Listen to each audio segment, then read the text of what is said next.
Grand, I'm about to say grand rising to y'all. Good evening, good evening. We are here. We are here for the presidential debate. Let me make this full screen.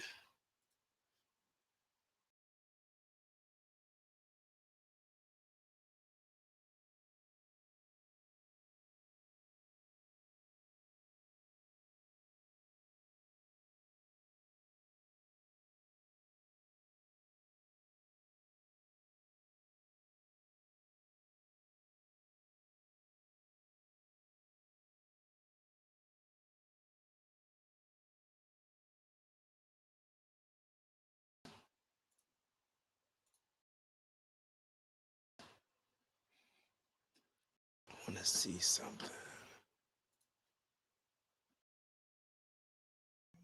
Hold on.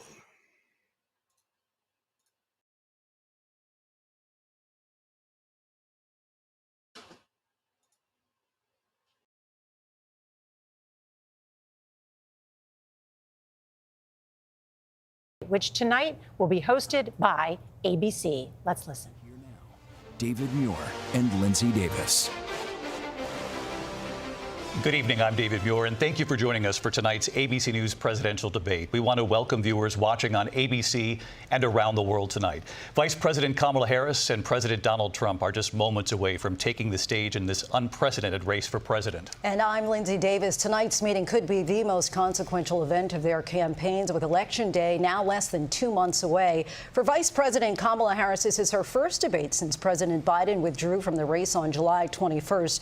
Of course, that decision followed his debate against President Donald Trump in June. Since then, this race has taken on an entirely new dynamic. And that brings us to the rules of tonight's debate. 90 minutes with 2 commercial breaks. No topics or questions have been shared with the campaigns. The candidates will have 2 minutes to answer questions, and this is the clock. That's what they'll be seeing. 2 minutes for rebuttals and 1 minute for follow-ups, clarifications, or responses. Their microphones will only be turned on when it's their turn to speak. No pre-written notes allowed. There is no audience here tonight in this hall at the National Constitution Center. This is an intimate setting for 2 candidates who have never met. President Trump won the coin toss. He chose to deliver the final closing statement of the evening. Vice President Harris selected the podium to the right. So let's now welcome the candidates to the stage. Vice President Kamala Harris and President Donald Trump.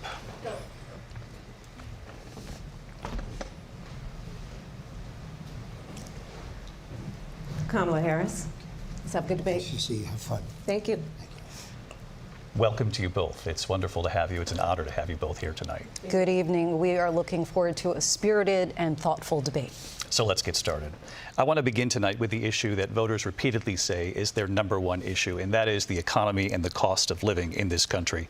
Vice President Harris, you and President Trump were elected 4 years ago, and your opponent on the stage here tonight often asks his supporters, are you better off than you were 4 years ago?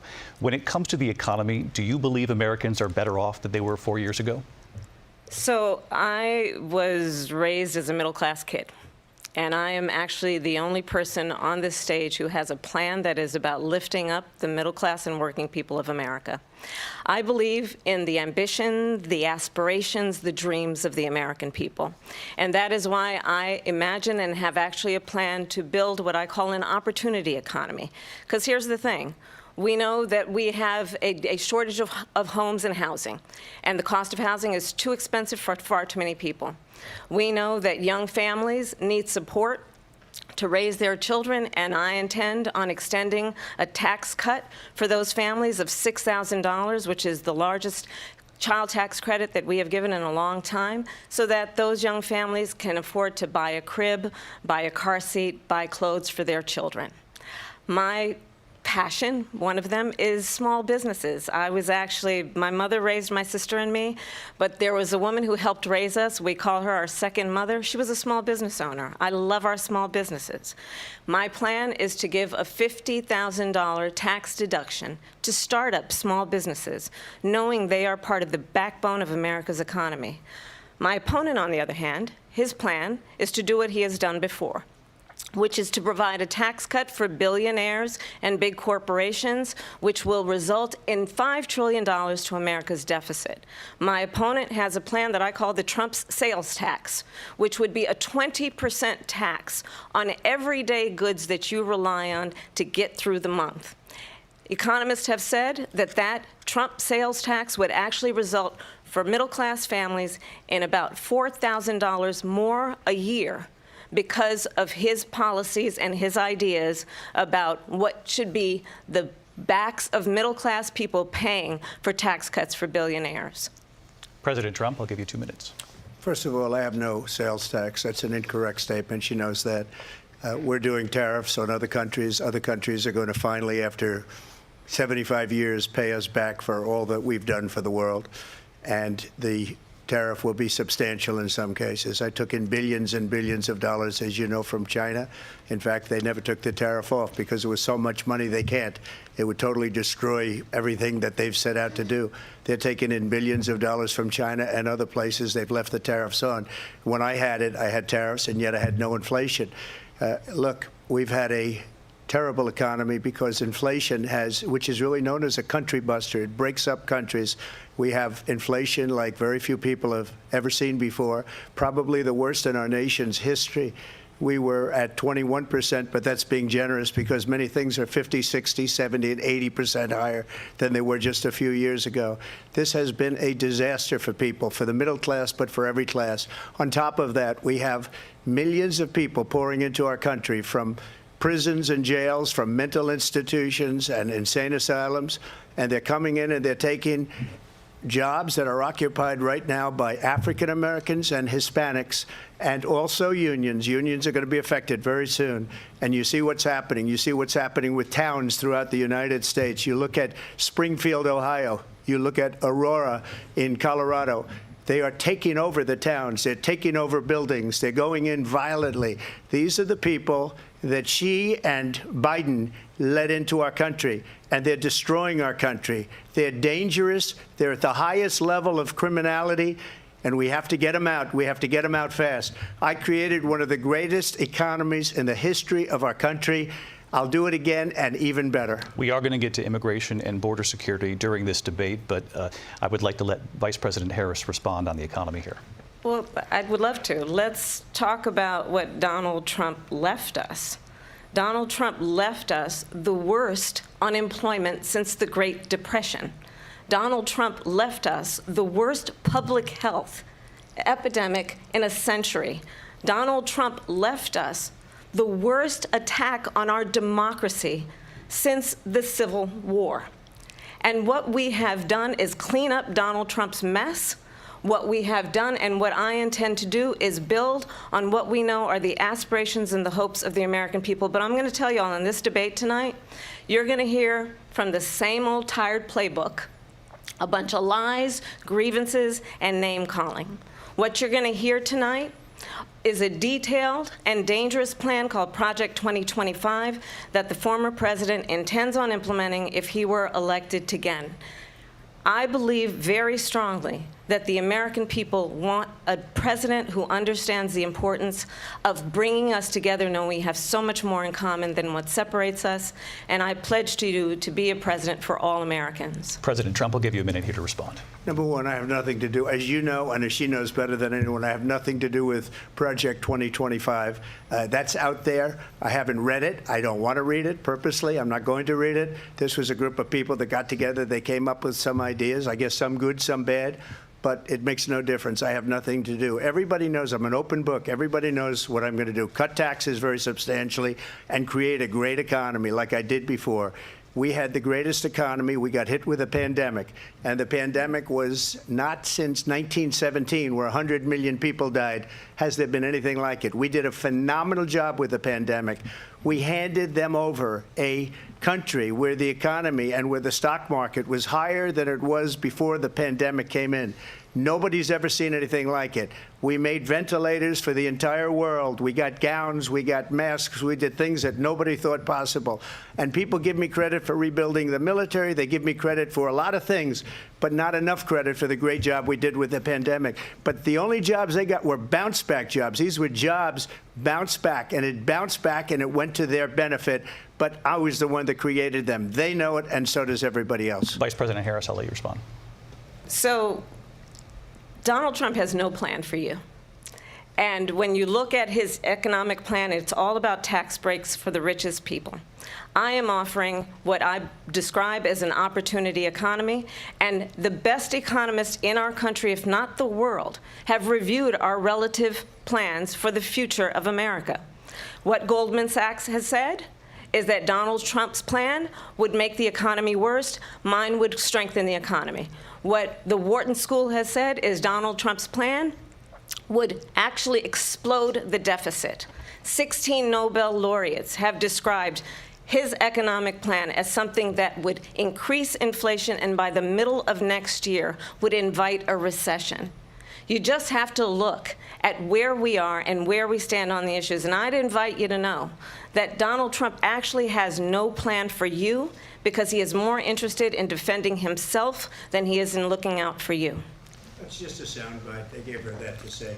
Look, I went to the Wharton School of Finance, and many of those professors, the top professors, think my plan is a brilliant plan. It's a great plan. It's a plan that's going to bring up our worth, our value as a country. It's going to make people want to be able to go and work and create jobs and create a lot of good, solid money for our country. And just to finish off, she doesn't have a plan. She copied Biden's plan, and it's like 4 sentences, like run, spot, run. 4 sentences that are just, oh, we'll try and lower taxes. She doesn't have a plan. Take a look at her plan. She doesn't have a plan. Mr. President, I do want to drill down on something you both brought up. The Vice President brought up your tariffs. You responded, and let's drill down on this, because your plan is what she calls is essentially a national sales tax. Your proposal calls for tariffs, as you pointed out here, on foreign imports across the board. You recently said that you might double your plan, imposing tariffs up to 20% on goods coming into this country. As you know, many economists say that with tariffs at that level, costs are then passed on to the consumer. Vice President Harris has argued it'll mean higher prices on gas, food, clothing, medication, arguing it costs the typical family nearly $4,000 a year. Do you believe Americans can afford higher prices because of tariffs? They're not going to have higher prices. What's going to have, and who's going to have higher prices, is China and all of the countries that have been ripping us off for years. I was the only president ever. China was paying us hundreds of billions of dollars, and so were other countries. And, you know, if she doesn't like them, they should have gone out and they should have immediately cut the tariffs. But those tariffs are there 3.5 years now under their administration. We are going to take in billions of dollars, hundreds of billions of dollars. I had no inflation, virtually no inflation. They had the highest inflation perhaps in the history of our country, because I've never seen a worse period of time. People can't go out and buy cereal or bacon or eggs or anything else. The people of our country are absolutely dying with what they've done. They've destroyed the economy. And all you have to do is look at a poll. The polls say 80 and 85 and even 90% that the Trump economy was great, that their economy was terrible. Vice President Harris, I do want to ask for your response. And you heard what the president said there, because the Biden administration did keep a number of the Trump tariffs in place. So how do you respond? Well, let's be clear that the Trump administration resulted in a trade deficit, one of the highest we've ever seen in the history of America. He invited trade wars. You want to talk about his deal with China? What he ended up doing is, under Donald Trump's presidency, he ended up selling American chips to China to help them improve and modernize their military, basically sold us out, when a policy about China should be in making sure the United States of America wins the competition for the 21st century, which means focusing on the details of what that requires, focusing on relationships with our allies, focusing on investing in American-based technology so that we win the race on AI, on quantum computing, focusing on what we need to do to support America's workforce so that we don't end up having on the short end of the stick in terms of workers' rights. But what Donald Trump did, let's talk about this, with COVID, is he actually thanked President Xi for what he did during COVID. Look at his tweet. "Thank you, President Xi," exclamation point, when we know that Xi was responsible for lacking and not giving us transparency about the origins of COVID. President Trump, I'll let you respond. First of all, they bought their chips from Taiwan. We hardly make chips anymore because of philosophies like they have and policies like they have. I don't say her because she has no policy. Everything that she believed 3 years ago and 4 years ago is out the window. She's going to my philosophy now. In fact, I was going to send her a MAGA hat. She's gone to my philosophy. But if she ever got elected, she'd change it. And it will be the end of our country. She's a Marxist. Everybody knows she's a Marxist. Her father's a Marxist professor in economics, and he taught her well. But when you look at what she's done to our country, and when you look at these millions and millions of people that are pouring into our country monthly, where it's, I believe, 21 million people, not the 15 that people say, and I think it's a lot higher than the 21. That's bigger than New York State pouring in. And just look at what they're doing to our country. They're criminals. Many of these people coming in are criminals. And that's bad for our economy, too. You know, you mentioned before, we'll talk about immigration later. Well, bad immigration is the worst thing that can happen to our economy. They have, and she has, destroyed our country with policy that's insane. Almost policy that you'd say they have to hate our country. President Trump, thank you. Lindsay? I want to turn to the issue of abortion. President Trump, you've often touted that you were able to kill Roe v. Wade. Last year, you said that you were proud to be the most pro-life president in American history. Then last month, you said that your administration would be great for women and their reproductive rights. In your home state of Florida, you surprised many with regard to your 6-week abortion ban because you initially had said that it was too short. And you said, quote, I'm going to be voting that we need more than 6 weeks. But then the very next day, you reversed course and said you would vote to support the 6-week ban. Vice President Harris says that women shouldn't trust you on the issue of abortion because you've changed your position so many times. Therefore, why should they trust you? Well, the reason I'm doing that vote is because the plan is, as you know, the vote is, they have abortion in the 9th month. They even have, and you can look at the governor of West Virginia, the previous governor of West Virginia, not the current governor, is doing an excellent job, but the governor before, he said the baby will be born and we will decide what to do with the baby. In other words, we'll execute the baby. And that's why I did that, because that predominates, because they're radical. The Democrats are radical in that. And her vice presidential pick, which I think was a horrible pick, by the way, for our country, because he is really out of it. But her vice presidential pick says abortion in the 9th month is absolutely fine. He also says execution after birth. It's execution, no longer abortion, because the baby is born, is okay. And that's not okay with me, hence the vote. But what I did is something for 52 years. They've been trying to get Roe v. Wade into the states. And through the genius and heart and strength of 6 Supreme Court justices, we were able to do that. Now, I believe in the exceptions for rape, incest, and life of the mother. I believe strongly in it. Ronald Reagan did also. 85% of Republicans do. Exceptions. Very important. But we were able to get it, and now states are voting on it. And for the first time, you're going to see, look, this is an issue that's torn our country apart for 52 years. Every legal scholar, every Democrat, every Republican, liberal, conservative, they all wanted this issue to be brought back to the states where the people could vote. And that's what happened. Now, Ohio, the vote was somewhat liberal. Kansas, the vote was somewhat liberal, much more liberal than people would have thought. But each individual state is voting. It's the vote of the people now. It's not tied up in the federal government. I did a great service in doing it. It took courage to do it. And the Supreme Court had great courage in doing it. And I give tremendous credit to those 6 justices. There is no state in this country where it is legal to kill a baby after it's born. Madam Vice President, I want to get your response to President Trump. Well, as I said, you're going to hear a bunch of lies, and that's not actually a surprising fact. Let's understand how we got here. Donald Trump hand-selected 3 members of the United States Supreme Court with the intention that they would undo the protections of Roe v. Wade.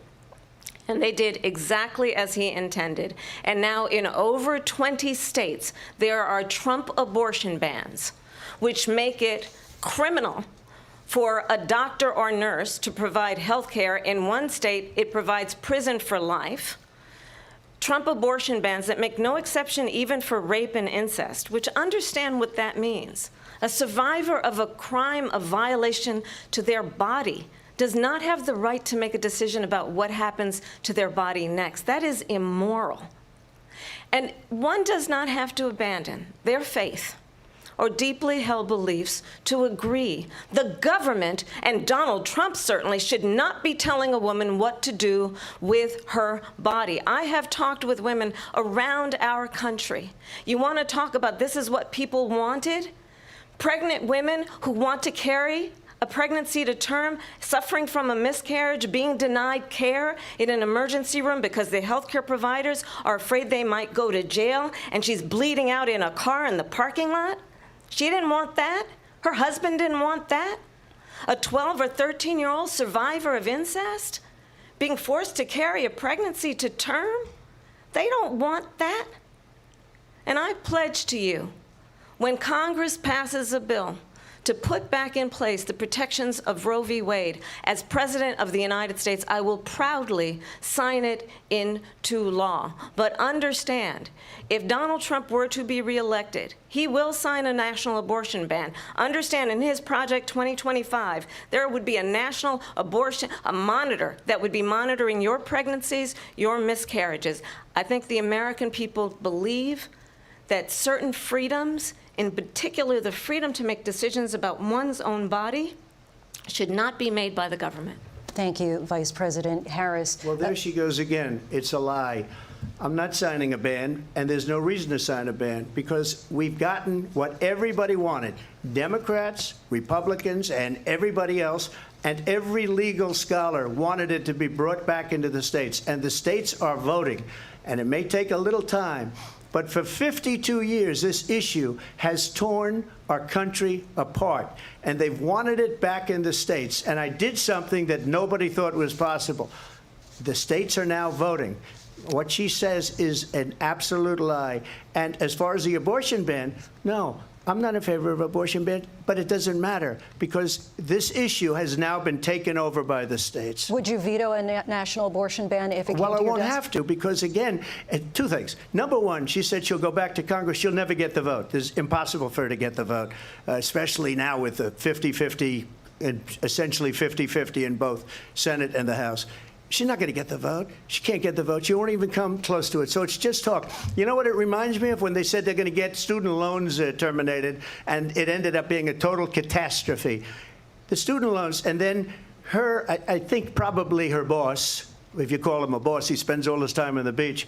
But look, her boss went out and said, we'll do it again. We'll do it a different way. And he went out, got rejected again by the Supreme Court. So all these students got taunted with this whole thing about this whole idea, and how unfair that would have been. Part of the reason they lost to the millions and millions of people that had to pay off their student loans. They didn't get it for free, but they were saying it's the same way that they talked about that they talk about abortion. But if I could just get a yes or no, because your running mate, J.D. Vance, has said that you would veto if it did come to your desk. Well, I didn't discuss it with J.D. in all fairness. J.D., and I don't mind if he has a certain view, but I think he was speaking for me, but I really didn't. Look, we don't have to discuss it, because she'd never be able to get it, just like she couldn't get student loans. They couldn't get student loans. They didn't even come close to getting student loans. They taunted young people and a lot of other people that had loans. They can never get this approved. So it doesn't matter what she says about going to Congress. So wonderful. Let's go to Congress. Do it. But the fact is that for years they wanted to get it out of Congress and out of the federal government, and we did something that everybody said couldn't be done. And now you have a vote of the people on abortion. Vice President Harris, I want to give you your time to respond, but I do want to ask, would you support any restrictions on a woman's right to an abortion? I absolutely support reinstating the protections of Roe v. Wade. And as you rightly mentioned, nowhere in America is a woman carrying a pregnancy to term and asking for an abortion. That is not happening. It's insulting to the women of America. And understand what has been happening under Donald Trump's abortion bans.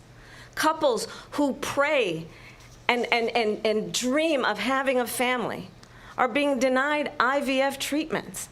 What is happening in our country? Working people, working women, who are working 1 or 2 jobs, who can barely afford childcare as it is, have to travel to another state to get on a plane sitting next to strangers to go and get the health care she needs. barely can afford to do it, and what you are putting her through is unconscionable. And the people of America have not, the majority of Americans believe in a woman's right to make decisions about her own body, and that is why in every state where this issue has been on the ballot, in red and blue states both, the people of America have voted for freedom. Vice President Harris, Excuse me, I thank have you. to respond. Another lie. It's another lie. I have been a leader on IVF, which is fertilization. The IVF, I have been a leader. In fact, when they got a very negative decision on IVF from the Alabama courts, I saw the people of Alabama and the legislature 2 days later voted it in. I've been a leader on it. They know that, and everybody else knows it. I have been a leader on fertilization, IVF. And the other thing, you should ask, will she allow abortion in the 8th month, 9th month, 7th month? Come on. Okay, would you do that? Why don't you ask her that question? Why don't you answer That's the problem. question? Would you because veto? Under Roe v. Wade, Answer the question. Would you veto? You could do abortions in the 7th month, the 8th month, the 9th That's month, not true. and probably after birth. Just look at the governor, former governor of Virginia. The governor of Virginia said we put the baby aside and then we determine what we want to do with the baby. President Trump, thank you. We're going to turn now to immigration and border security. We know it's an issue that's important to Republicans, Democrats, voters across the board in this country. Vice President Harris, you were tasked by President Biden with getting to the root causes of migration from Central America. We know that illegal border crossings reached a record high in the Biden administration. This past June, President Biden imposed tough new asylum restrictions. We know the numbers since then have dropped significantly. But my question to you tonight is, why did the administration wait until 6 months before the election to act? And would you have done anything differently from President Biden on this? So I'm the only person on this stage who has prosecuted transnational criminal organizations for the trafficking of guns, drugs, and human beings.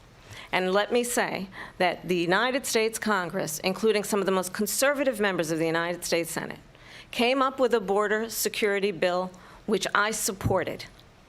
And that bill would have put 1,500 more border agents on the border to help those folks who are working there right now overtime trying to do their job. It would have allowed us to stem the flow of fentanyl coming into the United States. I know there are so many families watching tonight who have been personally affected by the surge of fentanyl in our country. That bill would have put more resources to allow us to prosecute transnational criminal organizations for trafficking in guns, drugs, and human beings. But you know what happened to that bill? Donald Trump got on the phone, called up some folks in Congress and said, kill the bill. And you know why? Because he'd prefer to run on a problem instead of fixing a problem. And understand, this comes at a time where the people of our country actually need a leader who engages in solutions, who actually addresses the problems at hand. But what we have in the former president is someone who would prefer to run on a problem instead of fixing a problem. And I'll tell you something, he's going to talk about immigration a lot tonight, even when it's not the subject that is being raised. And I'm going to actually do something really unusual, and I'm going to invite you to attend one of Donald Trump's rallies, because it's a really interesting thing to watch. You will see during the course of his rallies, he talks about fictional characters like Hannibal Lecter. He will talk about windmills cause cancer. And what you will also notice is that people start leaving his rallies early out of exhaustion and boredom. And I will tell you, the one thing you will not hear him talk about is you. You will not hear him talk about your needs, your dreams, and your desires.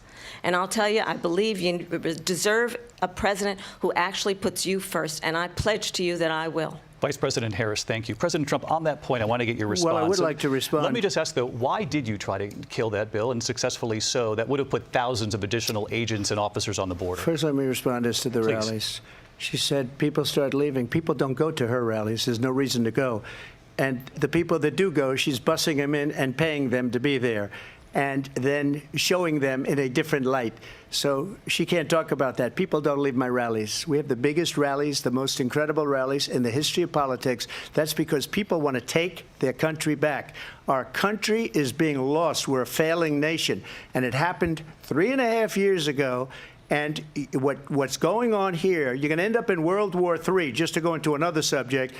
what they have done to our country by allowing these millions and millions of people to come into our country, and look at what's happening to the towns all over the United States. And a lot of towns don't want to talk. It's not going to be Aurora or Springfield. A lot of towns don't want to talk about it because they're so embarrassed by it. In Springfield, they're eating the dogs, the people that came in. They're eating the cats. They're eating the pets of the people that live there. And this is what's happening in our country, and it's a shame. As far as rallies are concerned, as far as the reason they go is they like what I say. They want to bring our country back. They want to make America great again. It's a very simple phrase, make America great again. She's destroying this country, and if she becomes president, this country doesn't have a chance of success. Not only success, we'll end up being Venezuela on steroids. I just want to clarify here. You bring up Springfield, Ohio, and ABC News did reach out to the city manager there. He told us there have been no credible reports of specific claims of pets being harmed, injured, or abused by individuals within the immigrant community. Well, I've seen people on television. Let me just say here, this is the people on television say my dog was taken and used for food. So maybe he said that, and maybe that's a good thing to say for a city manager. I'm not taking this from television. But the people on television saying their manager. dog was eaten by the people that went there. Again, the Springfield city manager says there's no evidence of that. Vice President Harris, I'll let you respond to the rest of what you've heard. You talk about extreme. You know, this is, I think, one of the reasons why in this election I actually have the endorsement of 200 Republicans who have formerly worked with President Bush, Mitt Romney, and John McCain, including the endorsement of former Vice President Dick Cheney and Congress member Liz Cheney. And if you want to really know the inside track on who the former president is, if he didn't make it clear already, just ask people who have worked with him. His former chief of staff, a 4-star general, has said he has contempt for the Constitution of the United States. His former national security advisor has said he is dangerous and unfit. His former Secretary of Defense has said the nation, the republic, would never survive another Trump term. And when we listen to this kind of rhetoric, when the issues that affect the American people are not being addressed, I think the choice is clear in this election. President Trump, I'll give you a quick minute to respond here. Thank you, because when I hear that, see, I'm a different kind of a person. I fired most of those people. Not so graciously. They did bad things or a bad job. I fired them. They never fired one person. They didn't fire anybody having to do with Afghanistan and the Taliban and the 13 people who's were just killed, viciously and violently killed. And I got to know the parents and the family. They didn't fire. They should have fired all those generals, all those top people, because that was one of the most incompetently handled situations anybody has ever seen. So when somebody does a bad job, I fire him. And you take a guy like Esper. He was no good. I fired him. So he writes a book. Another one writes a book. Because with me, they can write books. With nobody else can they. But they have done such a poor job, and they never fire anybody. Look at the economy. Look at the inflation. They didn't fire any of their economists. They have the same people. That's a good way not to have books written about you. But just to finish, I got more votes than any Republican in history by far. In fact, I got more votes than any president, sitting president, in history by far. Let me continue on immigration. It was what you wanted to talk about earlier, so let's get back to your deportation proposal that the vice president has reacted to as well. President Trump, you call this the largest domestic deportation operation in the history of our country. You say you would use the National Guard. You say if things get out of control, you'd have no problem using the U.S. military. Police, yes. You also said you would use local police. How would you deport 11 million undocumented immigrants? I know you believe that number is much higher. Take us through this. What does this look like? Will authorities be going door to door in this country? Yeah, it is much higher because of them. They allowed criminals, many, many millions of criminals. They allowed terrorists. They allowed common street criminals. They allowed people to come in, drug dealers, to come into our country. And they're now in the United States and told by their countries like Venezuela, don't ever come back or we're going to kill you. Do you know that crime in Venezuela and crime in countries all over the world is way down? You know why? Because they've taken their criminals off the street and they've given them to her to put into our country. And this will be one of the greatest mistakes in history for them to allow. And I think they probably did it because they think they're going to get votes. But it's not worth it because they're destroying the fabric of our country by what they've done. There's never been anything done like this at all. They've destroyed the fabric of our country. Millions of people let in. And all over the world, crime is down. All over the world except here. Crime here is up and through the roof. Despite their fraudulent statements that they made, crime in this country is through the roof. And we have a new form of crime. It's called migrant crime. And it's happening at levels that nobody thought possible. President Trump, as you know, the FBI says overall violent crime is actually coming down in this country. But Vice Excuse President me, Harris, the FBI they were defrauding statements. They didn't include the worst cities. They didn't include the cities with the worst crime. It was a fraud, just like their number of 818,000 jobs that they said they created turned out to be a fraud. President Trump, thank you. I'll let you respond, Vice President Harris. Well, I think this is so rich coming from someone who has been prosecuted for national security crimes, economic crimes, election interference, has been found liable for sexual assault, and his next big court appearance is in November at his own criminal sentencing. And let's be clear where each person stands on the issue of what is important about respect for the rule of law and respect for law enforcement. The former vice president called for defunding federal law enforcement, 45,000 agents, get this, on the day after he was arraigned on 34 felony counts. So let's talk about what is important in this race. It is important that we move forward, that we turn the page on this same old tired rhetoric and address the needs of the American people, address what we need to do about the housing shortage, which I have a plan for, address what we must do to support our small businesses, address bringing down the price of groceries. But frankly, the American people are exhausted with this same old tired playbook. Vice President Harris, thank you. Excuse me. Every one of those cases was started by them against their political opponent. And I'm winning most of them, and I will win the rest on appeal. And you saw that with the decision that came down just recently from the Supreme Court.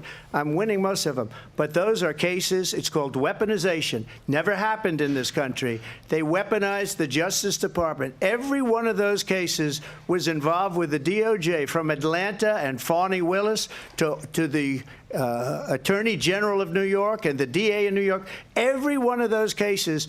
And then they say, oh, he's a criminal. They're the ones that made them go after me. By the way, Joe Biden was found essentially guilty on the documents case. And what happened in my documents case? They said, oh, that's the toughest of them all. A complete and total victory. 2 months ago, it was thrown out. It's weaponization, and they used it, and it's never happened in this country.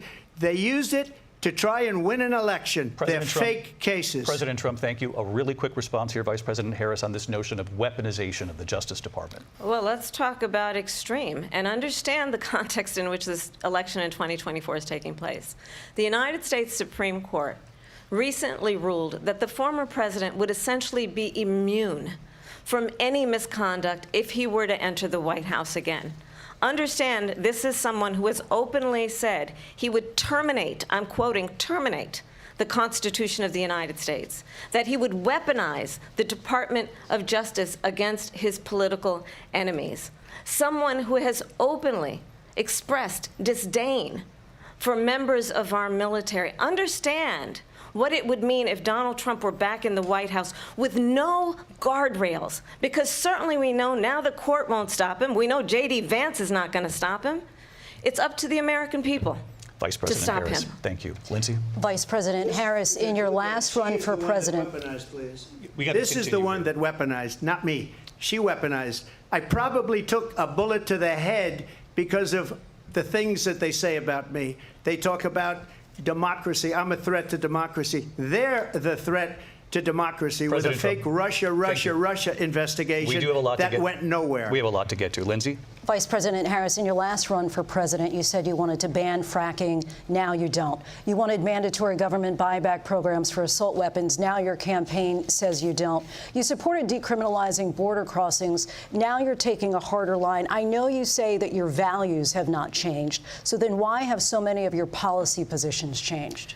So my values have not changed, and I'm going to discuss every one of at least every point that you've made. But in particular, let's talk about fracking because we're here in Pennsylvania. I made that very clear in 2020.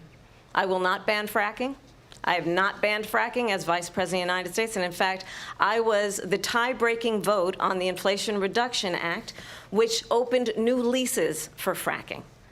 My position is that we have got to invest in diverse sources of energy so we reduce our reliance on foreign oil. We have had the largest increase in domestic oil production in history because of an approach that recognizes that we cannot over-rely on foreign oil. As it relates to my values, let me tell you, I grew up a middle-class kid raised by a hardworking mother who worked and saved and was able to buy our first home when I was a teenager. The values I bring to the importance of home ownership, knowing not everybody got handed $400 million on a silver platter and then filed bankruptcy 6 times, is a value that I bring to my work to say we are going to work with the private sector and home builders to increase 3 million homes, increase by 3 million homes by the end of my first term. My work that is related to having a friend when I was in high school who was sexually assaulted by her stepfather. And my focus then on protecting women and children from violent crime is based on a value that is deeply grounded in the importance of standing up for those who are most vulnerable. My work that is about protecting Social Security and Medicare is based on long-standing work that I have done, protecting seniors from scams. My values have not changed. And what is important is that there is a president who actually brings values and a perspective that is about lifting people up and not beating people down and name-calling. The true measure of the leader is the leader who actually understands the strength is not in beating people down, it's in lifting people up. I intend to be that president. President Trump, your Well, first of all, I response? wasn't given $400 million. I wish I was. My father was a Brooklyn builder, Brooklyn, Queens, and a great father, and I learned a lot from him. But I was given a fraction of that, a tiny fraction, and I built it into many, many billions of dollars, many, many billions. And when people see it, they are even surprised. So we don't have to talk about that. Fracking, she's been against it for 12 years. Defund the police, she's been against that forever. She gave all that stuff up very wrongly, very horribly, and everybody's laughing at it, okay? They're all laughing at it. She gave up at least 12 and probably 14 or 15 different policies. Like, she was big on defund the police. In Minnesota, she went out, wait a minute, I'm talking now, if you don't mind, please. Does that sound familiar? Don't lie. She went out in Minnesota and wanted to let criminals that killed people, that burned down Minneapolis, she went out and raised money to get them out of jail. She did things that nobody would ever think of. Now she wants to do transgender operations on illegal aliens that are in prison. This is a radical left liberal that would do this. She wants to confiscate your guns, and she will never allow fracking in Pennsylvania. If she won the election, fracking in Pennsylvania will end on day one. Just to finish, one thing so important in my opinion. So I got the oil business going like nobody has ever done before.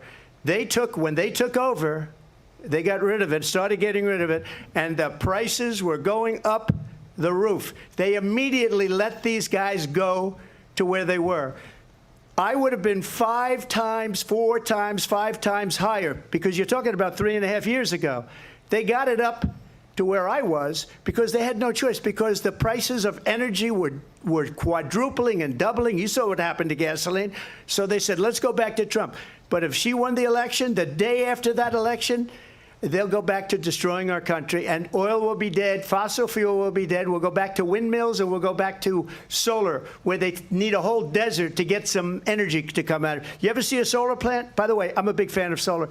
but they take 400, 500 acres of desert President soil. Trump, we have a These lot are of not good issues things that we for the have to get environment to. that We're she out of time. understands. Thank you. Lindsay, thank you. We have an election in just 56 days. And I want to talk about the peaceful transfer of power, which, of course, we all know is a cornerstone of our democracy, and the role of a president in a moment of crisis. Mr. President, on January 6th, you told your supporters to march to the Capitol. You said you would be right there with them. The country and the world saw what played out at the Capitol that day, the officers coming under attack. Aides in the West Wing say you watched it unfold on television off the Oval Office. You did send out tweets, but it was more than 2 hours before you sent out that video message telling your supporters to go home. Is there anything you regret about what you did on that day? You just said a thing that isn't covered. Peacefully and patriotically, I said during my speech, not later on. Peacefully and patriotically.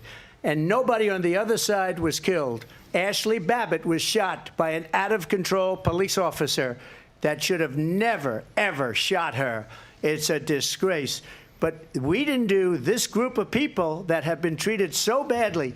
I ask, what about all the people that are pouring into our country and killing people that she allowed to pour in? She was the border czar, remember that. She was the border czar. She doesn't want to be called the border czar because she's embarrassed by the border. In fact, she said at the beginning, well, I'm surprised you're not talking about the border yet. That's because she knows what a bad job they've done.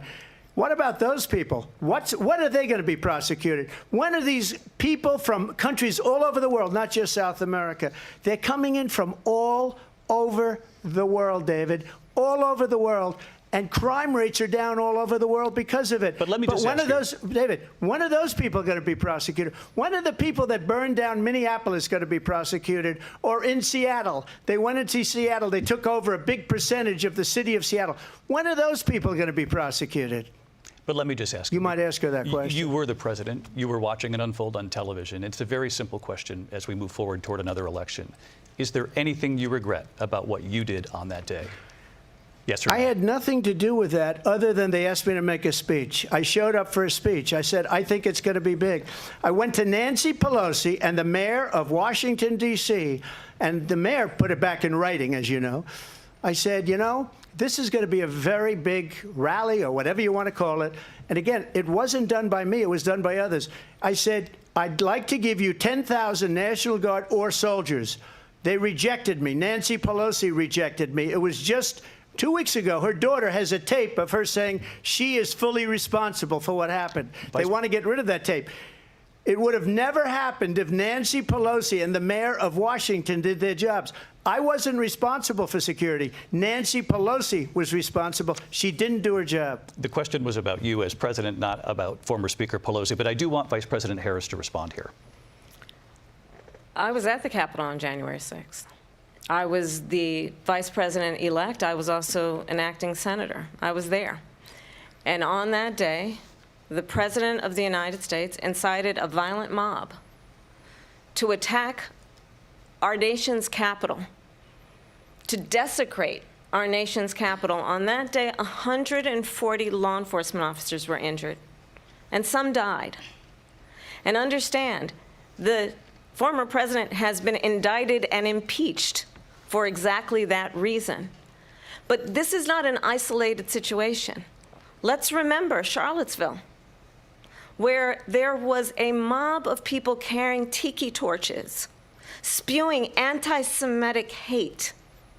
And what did the president then at the time say? There were fine people on each side. Let's remember that when it came to the Proud Boys, a militia, the president said, the former president said, stand back and stand by. So for everyone watching who remembers what January 6th was, I say, we don't have to go back. Let's not go back. We're not going back. It's time to turn the page. And if that was a bridge too far for you, well, there is a place in our campaign for you to stand for country, to stand for our democracy, to stand for rule of law, and to end the chaos, and to end the approach that is about attacking the foundations of our democracy because you don't like the outcome. And be clear on that point.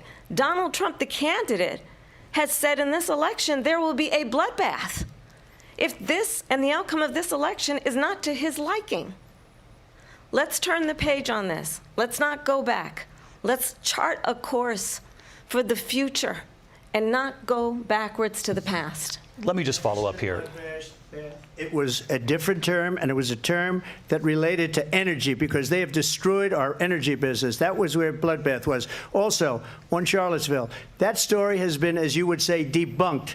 Laura Ingraham, Sean Hannity, Jesse, all of these people, they covered it. If they go an extra sentence, they will see it was perfect. It was debunked in almost every newspaper, but they still bring it up, just like they bring 2025 up. They bring all of this stuff up. I ask you this. You talk about the Capitol. Why are we allowing these millions of people to come through on the southern border? How come she's not doing anything? And I'll tell you what I would do, and I would be very proud to do it. I would say we would both leave this debate right now. I'd like to see her go down to Washington, D.C. during this debate because we're wasting a lot of time. Go down to, because she's been so bad, it's so ridiculous. Go down to Washington, D.C. and let her sign a bill to close up the border because they have the right to do it. They don't need bills. They have the right to do it. The President of the United States, you'll get him out of bed. You'll wake him up at 4 o'clock in the afternoon. You'll say, come on down to the office. Let's sign a bill. If he signs a bill that the border is closed, all he has to do is say it to the Border Patrol, who are phenomenal. If they do that, the border is closed. Mr. Those President, people are killing many people, unlike J6. We talked immigration here tonight. I do want to focus on this next issue to both of you because it really brings us this into focus, truth in these times that we're living in. Mr. President, for 3.5 years after you lost the 2020 election, you repeatedly falsely claimed that you won, many times saying you won in a landslide. In the past couple of weeks leading up to this debate, you have said, quote, you lost by a whisker, that you, quote, didn't quite make it, that you came up a little bit short. I said that? Are you now acknowledging that you lost in 2020? No, I don't acknowledge that at all. But I you said did that say sarcastically. That. You know that. It was said, oh, we lost by a whisker. That was said sarcastically. Look, there's so much proof. All you have to do is look at it. And they should have sent it back to the legislatures for approval. I got almost 75 million votes, the most votes any sitting president has ever gotten. I was told if I got 63, which was what I got in 2016, you can't be beaten. The election, people should never be thinking about an election as fraudulent. We need two things. We need walls, and we have to have it. We have to have borders, and we have to have good elections. Our elections are bad. And a lot of these illegal immigrants coming in, they're trying to get them to vote. They can't even speak English. They don't even know what country they're in practically. And these people are trying to get them to vote. And that's why they're allowing them to come into our country. I did watch all of these pieces of video. I didn't detect the sarcasm, lost by a whisker. We didn't quite make it. And we should just point out here as clarification, and you know this, you and your allies, 60 cases in front of many judges, many of them Republican. No judge looked at it. And said they there was said no we didn't have widespread fraud. standing. That's the other thing. They said we didn't have standing, a technicality. Can you imagine a system where a person in an election doesn't have standing? The President of the United States doesn't have standing. That's how we lost. If you look at the facts, and I'd love to have you'll do a special on it. I'll show you Georgia, and I'll show you Wisconsin, and I'll show you Pennsylvania, and I'll show you. We have so many facts and statistics, but you know what? That doesn't matter because we have to solve the problem that we have right now. That's old news. And the problem that we have right now is we have a nation in decline, and they have put it into decline. We have a nation that is dying, David. Mr. President, thank you. Vice President Harris, you heard the president there tonight. He said he didn't say that he lost by a whisker. So he still believes he did not lose the election that was won by President Biden and yourself. But I do want to ask you about something that's come up in the last couple of days. This was a post from President Trump about this upcoming election just weeks away. He said, when I win, those people who cheated, and then he lists donors, voters, election officials, he says will be prosecuted to the fullest extent of the law, which will include long-term prison sentences. One of your campaign's top lawyers responded saying, we won't let Donald Trump intimidate us. We won't let him suppress the vote. Is that what you believe he's trying to do here? Donald Trump was... And Biden put it back on day one, but he ended the XL pipeline. The XL pipeline in our country, he ended that. But he let the Russians build a pipeline going all over Europe and heading into Germany, the biggest pipeline in the world. Look, Viktor Orban said it. He said the most respected, most feared person is Donald Trump. We had no problems when Trump was president, but when this weak, pathetic man that you saw at a debate just a few months ago, that if he weren't in that debate, he'd be running instead of her. She got no votes. He got 14 million votes. What you did, you talk about a threat to democracy. He got 14 million votes, and they threw him out of office. And you know what? I'll give you a little secret. He hates her. He can't stand her. But he got 14 million votes. They threw him out. She got 0 votes. And when she ran, she was the first one to leave because she failed. And now she's running. I don't understand it, but I'm okay with it because your time is I think we're going to do very well. We've got a lot more to get to. Turning now to the Israel-Hamas war and the hostages who are still being held, Americans among them. Vice President Harris, in December, you said, quote, Israel has a right to defend itself, but you added, quote, it matters how, saying international humanitarian law must be respected. Israel must do more to protect innocent civilians. You said that 9 months ago. Now an estimated 40,000 Palestinians are dead. Nearly 100 hostages remain. Just last week, Prime Minister Benjamin Netanyahu said there's not a deal in the making. President Biden has not been able to break through the stalemate. How would you do it?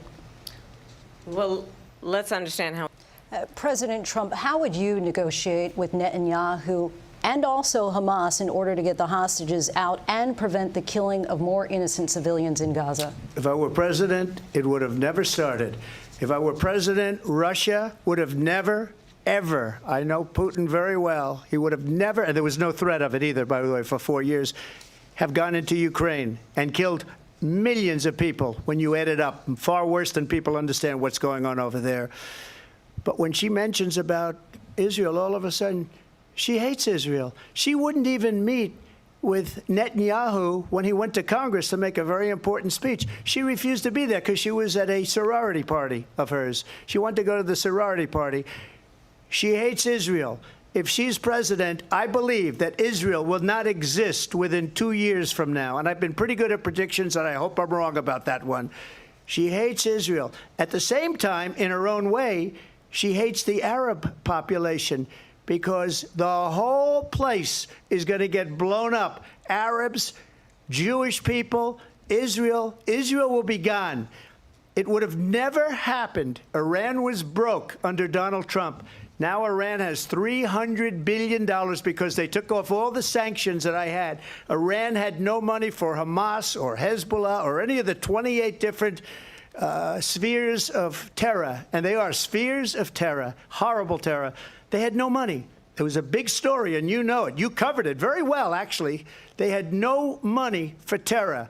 They were broke. Now they're a rich nation, and now what they're doing is they're spreading that money around. Look at what's happening with the Houthis and Yemen. Look at what's going on in the Middle East. This would have never happened. I will get that settled and fast, and I'll get the war with Ukraine and Russia ended. If I'm president-elect, I'll get it done before even becoming president. Vice President Harris, he says you hate Israel. That's absolutely not true. I have my entire career and life supported Israel and the Israeli people. He knows that. He's trying to, again, divide and distract from the reality, which is it is very well known that Donald Trump is weak and wrong on national security and foreign policy. It is well known that he admires dictators, wants to be a dictator on day one, according to himself. It is well known that he said of Putin that he can do whatever the hell he wants and go into Ukraine. It is well known that he said when Russia went into Ukraine, it was brilliant. It is well known he exchanged love letters with Kim Jong-un, and it is absolutely well known that these dictators and autocrats are rooting for you to be president again because they're so clear they can manipulate you with flattery and favors. And that is why so many military leaders who you have worked with have told me you are a disgrace.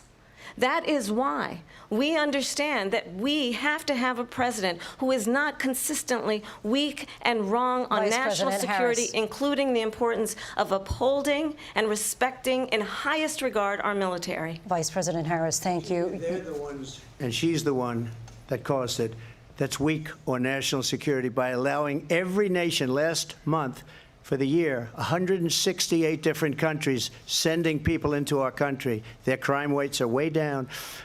Putin endorsed her last week, said, I hope she wins. And I think he meant it, because what he's gotten away with is absolutely incredible. It wouldn't have happened with me. The leaders of other countries think that they're weak and incompetent, and they are. They're grossly incompetent. And I just ask one question.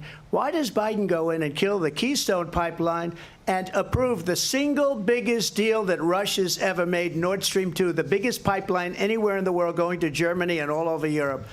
Because they're weak and they're ineffective. And Biden, by the way, President gets paid Trump, a lot of money. Thank you. We have a lot of issues to get to. We'll be right back with much more of this historic ABC News presidential debate from the National Constitution Center right here in Philadelphia. Back in a moment.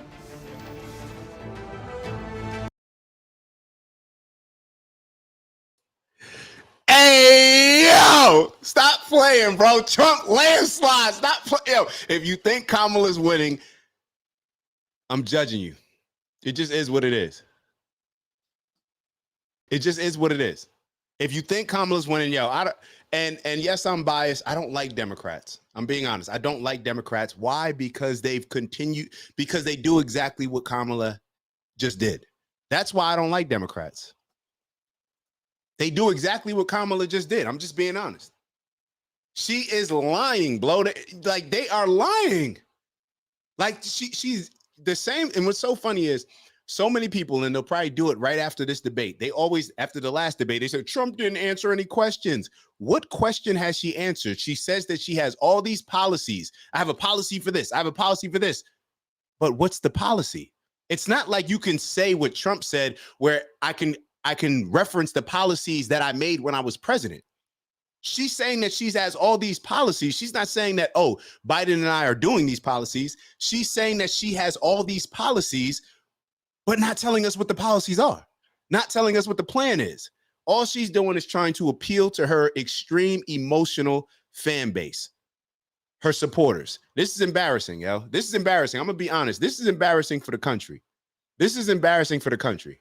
This is a bad place that we're in. This is what happens when you have a DEI pick when it comes to vice president. It just is what it is. She was a DEI hire, and this is what happens. And I'm not even, let's circle back. I said it in the beginning that I was supporting RFK Jr. I said I was supporting RFK Jr. I said that even though I like Trump's policies, I would not vote for him based on he's too divisive. I'm questioning what I'm going to do right now. I'm questioning what I'm going to do. Is anybody else doing the same? I don't know. And RFK Jr. just put out something on Twitter today where he said, just vote for Trump. Don't vote for me. So I really don't know what I'm finna do. But there's no way, there's not a chance that I'm voting for Kamala. There's not a chance. And let me be very clear that there's not a chance, because they continue to do exactly what she's doing right now, to talk a good game, but have a record of doing the opposite. This is embarrassing, bro. This is embarrassing. And I know RFK Jr. joined Trump, but I do. And let me be very clear. The reason why I said I wouldn't vote for Trump is because Trump is so divisive. And I'm going to be totally honest. There's a lot of people that are going to say that, oh, I don't like the way that he speaks. People are too soft to accept Trump. We have a soft society that is emotionally driven, and emasculated men combined with empowered women are the reason why we can't absorb the things that Trump says without getting, oh, he's name calling. He's saying this, he's saying that. Bro, he's not speaking politically correct like your typical politicians that say whatever you want to hear, appease you in order to get your vote, and then do whatever they want to after that. This isn't, yo, if this goes on much longer, man, this is the second glass of wine, man. After this show, I may say something that I don't even want to say. What did uncompetitive, right? Tulsi Gabbard join with Trump. That's the thing. Everybody's calling out the Democrats. Cornel West called out the Democrats, didn't call out the Republicans. Tulsi Gabbard called out the Democrats. RFK Jr. would join Trump with Tulsi. This is people support. I don't understand, especially the people that continuously support them, like the black people. The blacks. What are the blacks doing? You know? Notice how he said African American today. Oh man, he is more statesman-like than he was with Hillary in 2016. Yeah, Hillary in 2016, he was just in his bag, like saying whatever. Even though I was against Trump. Let me say this: I did not like Trump then, but I hated Hillary too. I hated Hillary too. Let's get back to it. Let me well, I guess we're still on commercial break. I don't want to just keep talking and some people who aren't used to tuning into the show, them get mad and leave. But it is what it is. Who cares? It is what it is. All right, looks like we're back.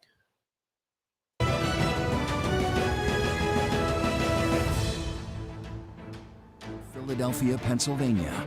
Here Yo, for a again, second, I thought I was David muted Muir that whole and time. Lindsay I was about to Davis. just smash Welcome this back glass to this of wine. We're historic back. ABC News presidential debate tonight. We're going to continue here, and I want to turn to the war in Ukraine. We're now 2.5 years into this conflict. Mr. President, it has been the position of the Biden administration that we must defend Ukraine from Russia, from Vladimir Putin, to defend their sovereignty, their democracy, that it's in America's best interest to do so, arguing that if Putin wins, he may be emboldened to move even further into other countries. You have said you would solve this war in 24 hours. You said so just before the break tonight. How exactly would you do that? And I want to ask you a very simple question tonight. Do you want Ukraine to win this war? I want the war to stop. I want to save lives that are being uselessly, people being killed by the millions. It's the millions. It's so much worse than the numbers that you're getting, which are fake numbers. Look, we're in for 250 billion or more, because they don't ask Europe, which is a much bigger beneficiary to getting this thing done than we are. They're in for $150 billion less because Biden and you don't have the courage to ask Europe like I did with NATO. They paid billions and billions, hundreds of billions of dollars when I said, either you pay up or we're not going to protect you anymore. So that's maybe one of the reasons they don't like me as much as they like weak people. But you take a look at what's happening. We're in for 250 to 275 billion. They're into 100 to 150. They should be forced to equalize. With that being said, I want to get the war settled. I know Zelensky very well, and I know Putin very well. I have a good relationship, and they respect your president, okay? They respect me. They don't respect Biden. How would you respect him? Why? For what reason? He hasn't even made a phone call in 2 years to Putin, hasn't spoken to anybody. They don't even try and get it. That is a war that's dying to be settled. I will get it settled before I even become president. If I win, when I'm president-elect, and what I'll do is I'll speak to one, I'll speak to the other, I'll get them together. That war would have never happened. And in fact, when I saw Putin after I left, unfortunately left because our country has gone to hell. But after I left, when I saw him building up soldiers, he did it after I left, I said, oh, he must be negotiating. It must be a good, strong point of negotiation. Well, it wasn't, because Biden had no idea how to talk to him. He had no idea how to stop it. And now you have millions of people dead, and it's only getting worse, and it could lead to World War III. Don't kid yourself, David. We're playing with World War III, and we have a president that we don't even know if he's... Where is our president? We don't even know if he's a president. And just to clarify they here... threw him out of a campaign like a dog. We don't even know. Is he our president? But we have a president, Mr. President, that doesn't know he's alive. Your time is up. Just to clarify in the question, do you believe it's in the U.S. best interest for Ukraine to win this war, yes or no? I think it's the U.S. best interest to get this war finished and just get it done. All right. Negotiate a deal, because we have to stop all of these human lives from being destroyed. I want to take this to Vice President Harris. I want to get your thoughts on support for Ukraine in this moment, but also, as Commander-in-Chief, if elected, how would you deal with Vladimir Putin, and would it be any different from what we're seeing from President Biden? Well, first of all, it's important to remind the former president, you're not running against Joe Biden, you're running against me. I believe the reason that Donald Trump says that this war would be over within 24 hours is because he would just give it up. And that's not who we are as Americans. Let's understand what happened here. I actually met with Zelensky a few days before Russia invaded tried through force to change territorial boundaries, to defy one of the most important international rules and norms, which is the importance of sovereignty and territorial integrity. And I met with President Zelensky. I shared with him American intelligence about how he could defend himself. Days later, I went to NATO's eastern flank, to Poland and Romania.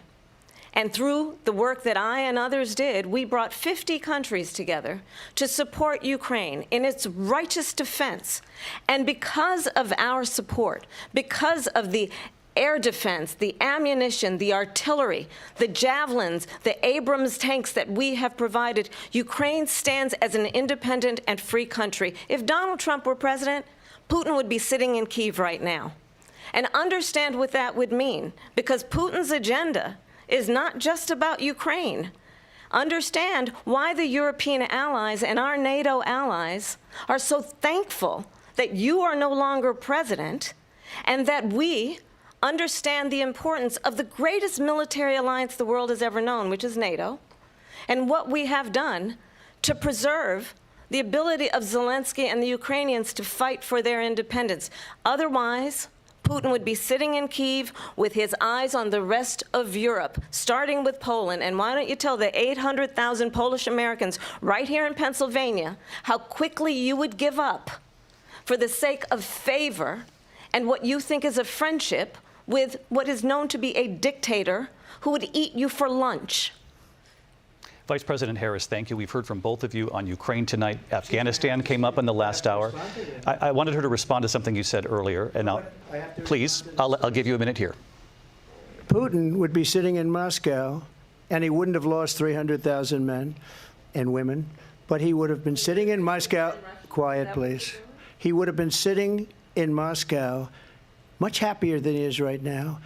But eventually, you know, he's got a thing that other people don't have. He's got nuclear weapons. They don't ever talk about that. He's got nuclear weapons. Nobody ever thinks about that. And eventually, maybe he'll use them, and maybe he hasn't been that threatening. But he does have that, something we don't even like to talk about. Nobody likes to talk about it. But just so you understand, they sent her to negotiate peace before this war started. 3 days later, he went in and he started the war because everything they said was weak and stupid. They said the wrong things. That war should have never started. She was the emissary. They sent her in to negotiate with Zelensky and Putin, and she did. And the war started 3 days later. And that's the kind of talent we have with her. She's worse than Biden. In my opinion, I think he's the worst president in the history of our country. She goes down as the worst vice president in the history of our country. But let me tell you something. She is a horrible negotiator. They sent her in to negotiate. As soon as they left, Putin did the invasion. President Trump, thank you. You did bring up something. You said she went to negotiate with Vladimir Putin. Vice President Harris, have you ever met Vladimir Putin? Can you clarify tonight? Yet again, I said it at the beginning of this debate, you're going to hear a bunch of lies coming from this fellow. And that is another one. When I went to meet with President Zelensky, I've now met with him over 5 times. The reality is it has been about standing as America always should, as a leader upholding international rules and norms, as a leader who shows strength, understanding that the alliances we have around the world are dependent on our ability to look out for our friends and not favor our enemies because you adore strongmen instead of caring about democracy. And that is very much what is at stake here. The President of the United States is commander-in-chief. And the American people have a right to rely on a president who understands the significance of America's role and responsibility in terms of ensuring that there is stability and ensuring we stand up for our principles and not sell them for the benefit of personal flattery.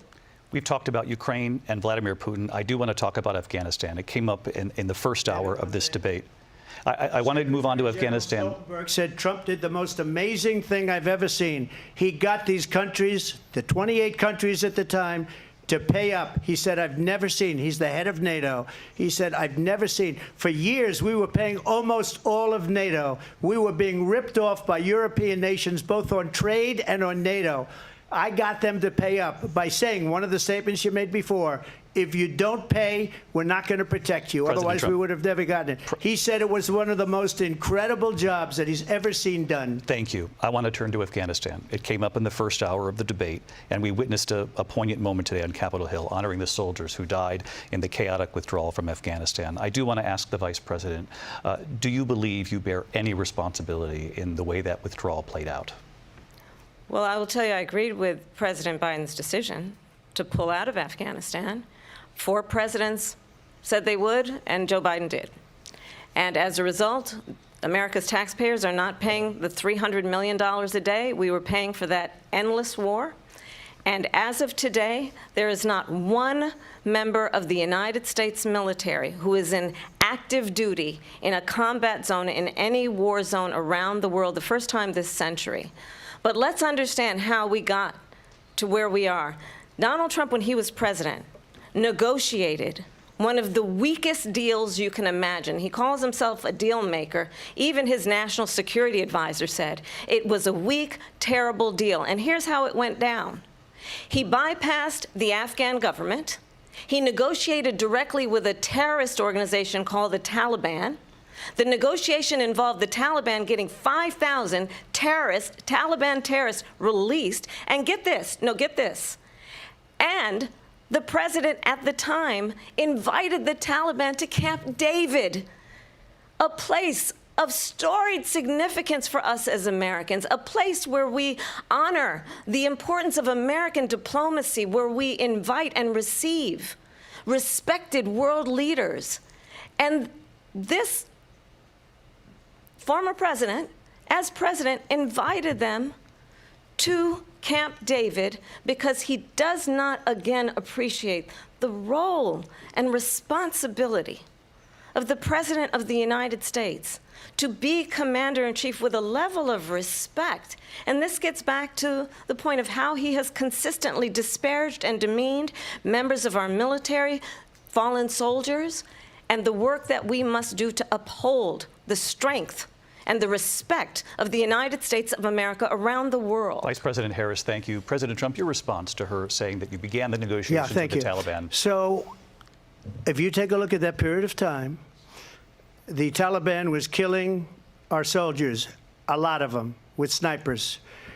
And I got involved with the Taliban because the Taliban was doing the killing. That's the fighting force within Afghanistan. They don't bother doing that because, you know, they deal with the wrong people all the time. But I got involved. And Abdul is the head of the Taliban. He is still the head of the Taliban. And I told Abdul, don't do it anymore. You do it anymore, you're going to have problems. And he said, why do you send me a picture of my house? I said, you're going to have to figure that out, Abdul. And for 18 months, we had nobody killed.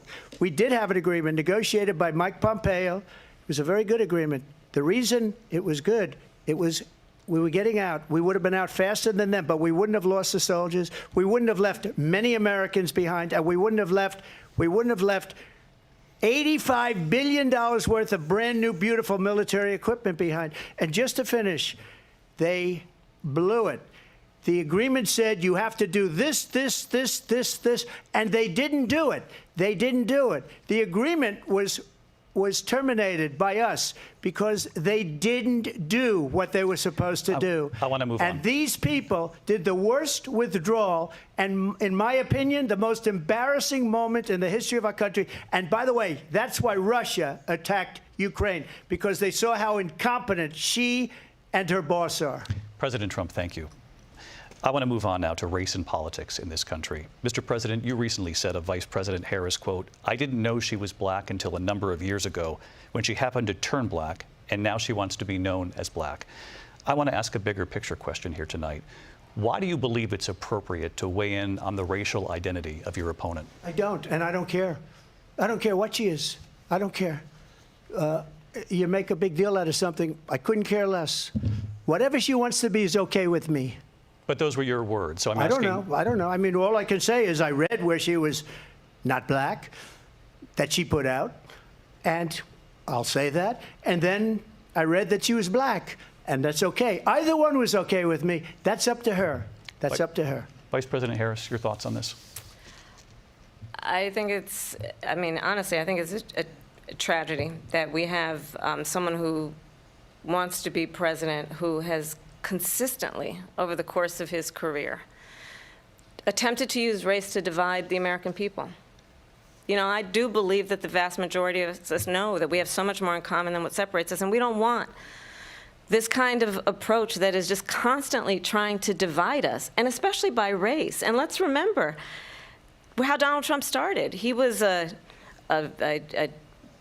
land, he owned buildings, and he was investigated because he refused to rent property to black families. Let's remember, this is the same individual who took out a full-page ad in the New York Times calling for the execution of 5 young black and Latino boys who were innocent, the Central Park 5. Took out a full-page ad calling for their execution. This is the same individual who spread birther lies about the first black president of the United States.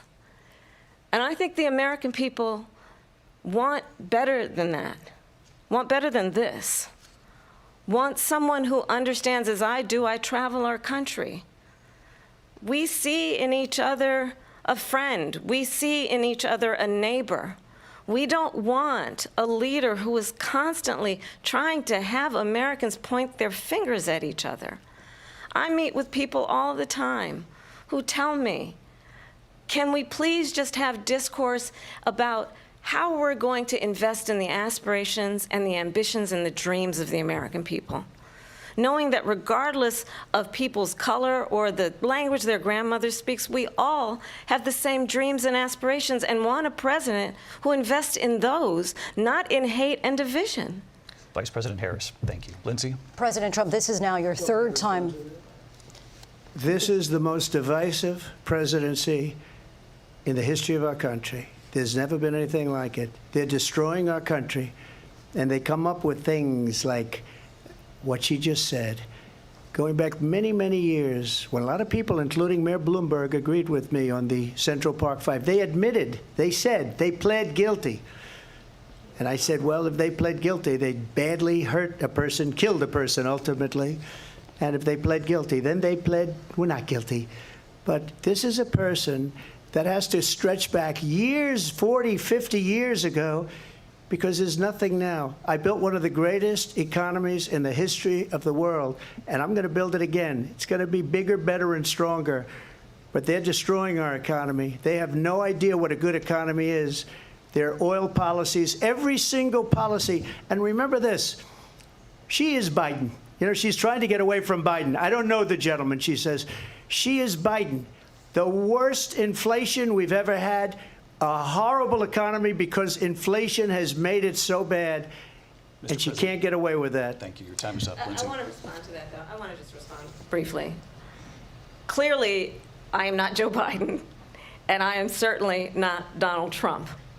And what I do offer is a new generation of leadership for our country, one who believes in what is possible, one who brings a sense of optimism about what we can do instead of always disparaging the American people. I believe in what we can do to strengthen our small businesses, which is why I have a plan. Let's talk about our plans and let's compare the plans. I have a plan to give startup businesses $50,000 tax deduction, to pursue their ambitions, their innovation, their ideas, their hard work. I have a plan, $6,000 for young families for the first year of your child's life, to help you in that most critical stage of your child's development. I have a plan that is about allowing people to be able to pursue what has been fleeting in terms of the American dream by offering a help with down payment of $25,000 down payment assistance for first-time home buyers. That's the kind of conversation, I believe, David, that people really want tonight, as opposed to a conversation that is constantly about belittling and name-calling. Let's turn the page Vice President and move Harris, forward. thank you. Let's turn to policy. President Let's Trump, turn we back to have policy. to move on. President Trump.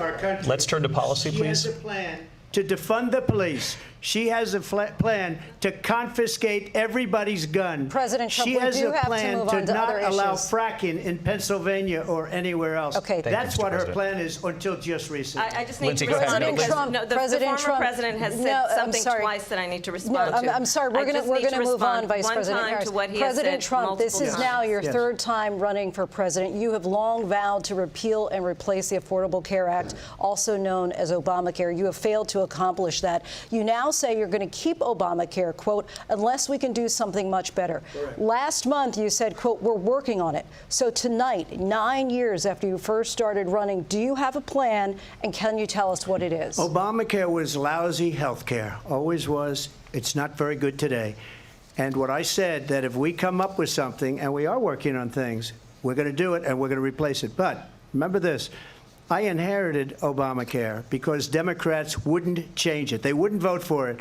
They were unanimous. They wouldn't vote to change it. If they would have done that, we would have had a much better plan than Obamacare. But the Democrats came up. They wouldn't vote for it. I had a choice to make when I was president.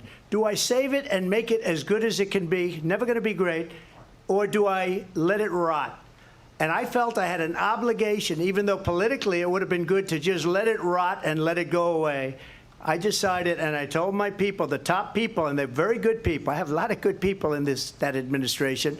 We read about the bad ones. We had some real bad ones, too, and so do they. They have really bad ones. The difference is they don't get rid of them. But let me just explain. I had a choice to make. Do I save it and make it as good as it can be, or do I let it rot? And I saved it. I did the right thing. But it's still never going to be great, and it's too expensive for people. And what we will do is we're looking at different plans. If we can come up with a plan that's going to cost our people, our population, less money and be better health care than Obamacare, then I would absolutely do it. But until then, I'd run it as good as it can be run. So just a yes or no, you still do not have a plan? I have concepts of a plan. I'm not president right now. But if we come up with something, I would only change it if we come up with something that's better and less expensive. And there are concepts and options we have to do that. And you'll be hearing about it in the not-too-distant future. Vice President Harris, in 2017, you supported Bernie Sanders' proposal to do away with private insurance and create a government-run health care system. 2 years later, you proposed a plan that included a private insurance option. What is your plan today? Well, first of all, I absolutely support, and over the last 4 years as vice president, private health care options. But what we need to do is maintain and grow the Affordable Care Act. But I'll get to that, Lindsay. I just need to respond to a previous point that the former president has made. I've made very clear my position on fracking. And then this business about taking everyone's guns away. Tim Walz and I are both gun owners. We're not taking anybody's guns away. So stop with the continuous lying about this stuff. As it relates to the Affordable Care Act, understand, just look at the history to know where people stand. When Donald Trump was president, 60 times he tried to get rid of the Affordable Care Act. 60 times. I was a senator at the time when I will never forget the early morning hours when it was up for a vote in the United States Senate. And the late, great John McCain, who you have disparaged as being, you don't like him, you said, at the time because he got caught. He was an American hero. The late, great John McCain, I will never forget that night, walked onto the Senate floor and said, no, you don't. No, you don't. No, you don't was like. Remember when an insurance company could deny if a child had asthma, if someone was a breast cancer survivor, if a grandparent had diabetes? And thankfully, as I've been vice president, and we, over the last 4 years, have strengthened the Affordable Care Act, we have allowed, for the first time, Medicare to negotiate drug prices on behalf of you, the American people. Donald Trump said he was going to allow Medicare to negotiate drug prices. He never did. We did. And now we have capped the cost of insulin at $35 a month. Since I've been vice president, we have capped the cost of prescription medication for seniors at $2,000 a year. And when I am president, we will do that for all people, understanding that the value I bring to this is that access to health care should be a right and not just a privilege of those who can afford it. And the plan has to be to strengthen the Affordable Care Act, not get rid of it. Vice President Harris, thank in terms you. of where Donald Trump stands on that. I want to move to an issue that's important for a lot of... You made a mistake. Number one, John McCain fought Obamacare for 10 years, but it wasn't only him. It were all of the Democrats that kept it going. And you know what? We can do much better than Obamacare, much less money. But she won't improve private insurance for people, private medical insurance. That's another thing she doesn't want to get. People are paying privately for insurance that have worked hard and made money, and they want to have private. She wants everybody to be on government insurance where you wait 6 months for an operation that you need immediately. President Trump, thank you. We have another issue that we'd like to get to that's important for a number of Americans, in particular younger voters, and that's climate change. President Trump, with regard to the environment, you say that we have to have clean air and clean water. Vice President Harris, you call climate change an existential threat. The question to you both tonight is, what would you do to fight climate change? And Vice President Harris, we'll start with you. 1 minute for you each. Well, the former president had said the climate change is a hoax. And what we know is that it is very real. You ask anyone who lives in a state who has experienced these extreme weather occurrences, who now is either being denied home insurance or it's being jacked up. You ask anybody who has been the victim of what that means in terms of losing their home, having nowhere to go. We know that we can actually deal with this issue. The young people of America care deeply about this issue. And I am proud that as vice president over the last 4 years, we have invested $1 trillion in a clean energy economy, while we have also increased domestic gas production to historic levels. We have created over 800,000 new manufacturing jobs while I have been vice president. We have invested in clean energy to the point that we are opening up factories around the world. Donald Trump said he was going to create manufacturing jobs. He lost manufacturing jobs. And I'm also proud to have the endorsement of the United Auto Workers and Sean Fain, who also know that part of building a clean energy economy includes investing in American-made products, American automobiles. It includes growing what we can do around American manufacturing and opening up auto plants, not closing them like happened under Donald Trump. Vice President Harris, thank you. It didn't happen under Donald Trump. Let me just tell you, they lost 10,000 manufacturing jobs this last month. It's going, they're all leaving. They're building big auto plants in Mexico, in many cases owned by China. They're building these massive plants, and they think they're going to sell their cars into the United States because of these people. What they have given to China is unbelievable. But we're not going to let that. We'll put tariffs on those cars so they can't come into our country, because they will kill the United Auto Workers and any auto worker, whether it's in Detroit or South Carolina or any other place. What they've done to business and manufacturing in this country is horrible. We have nothing because they refuse. You know, Biden doesn't go after people because supposedly China paid him millions of dollars. He's afraid to do it. Between him and his son, they get all this money from Ukraine. They get all this money from all of these different countries. And then you wonder, why is he so loyal to this one, that one, Ukraine, China? Why is he? Why did he get $3.5 million from the mayor of Moscow's wife? Why did she pay him $3.5 million? This is a crooked administration, and they're selling our country down the tubes. President Trump, thank you. Thank you. We'll be right back with closing statements from both of our candidates. An historic night, this ABC News presidential debate from Philadelphia. Back in a moment.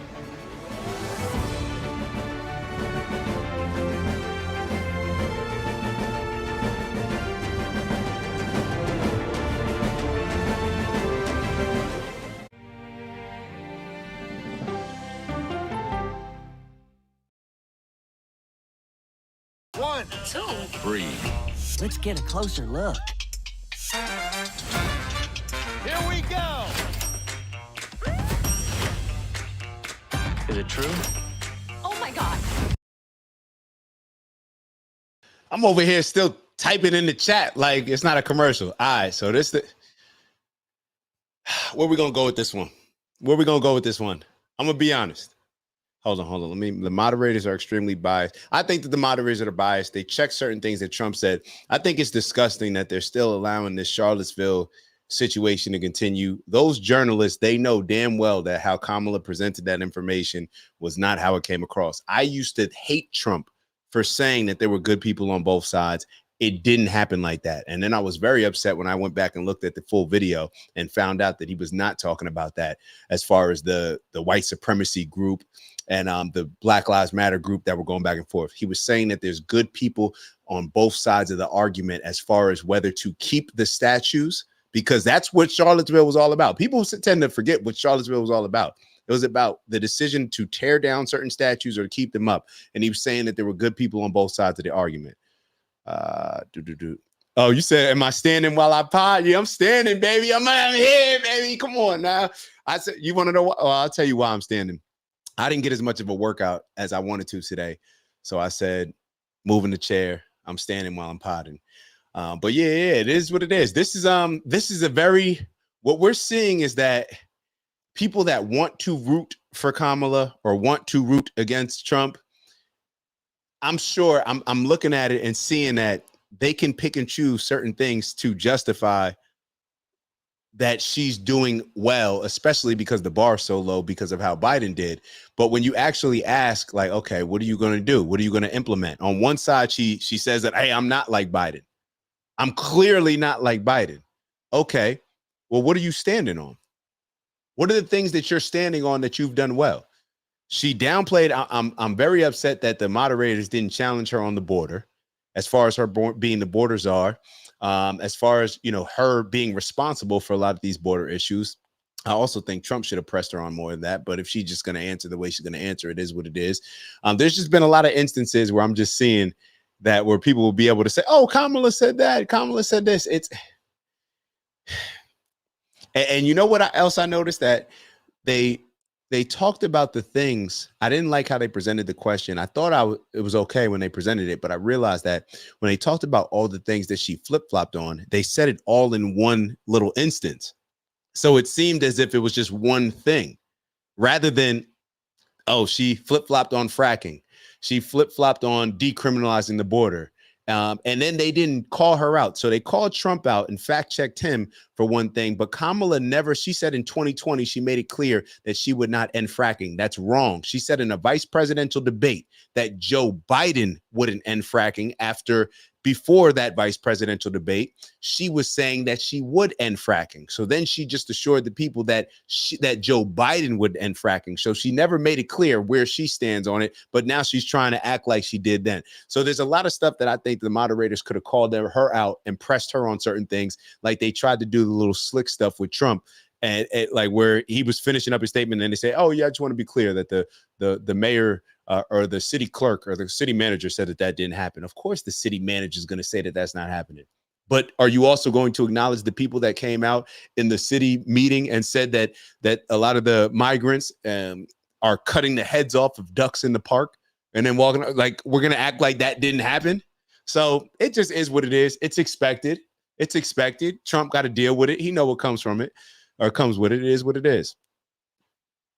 Dak intentionally introduced Wednesday late night pods to train his audience so he could do live coverage of the debates. That's a fact. Big billions, like Trump said. Not 16,000. We got 16 billion in the row. Well, 15 now. We got 15 billion. Big B's. All right, we back. We back. All right, tighten up.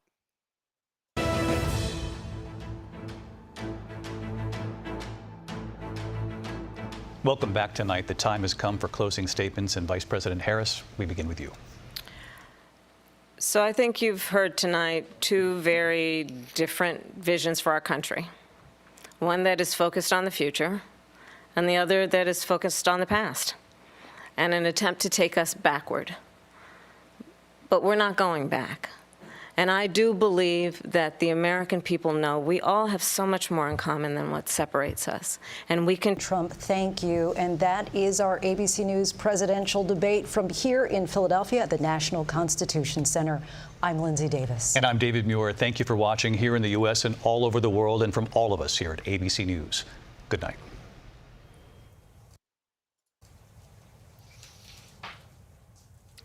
And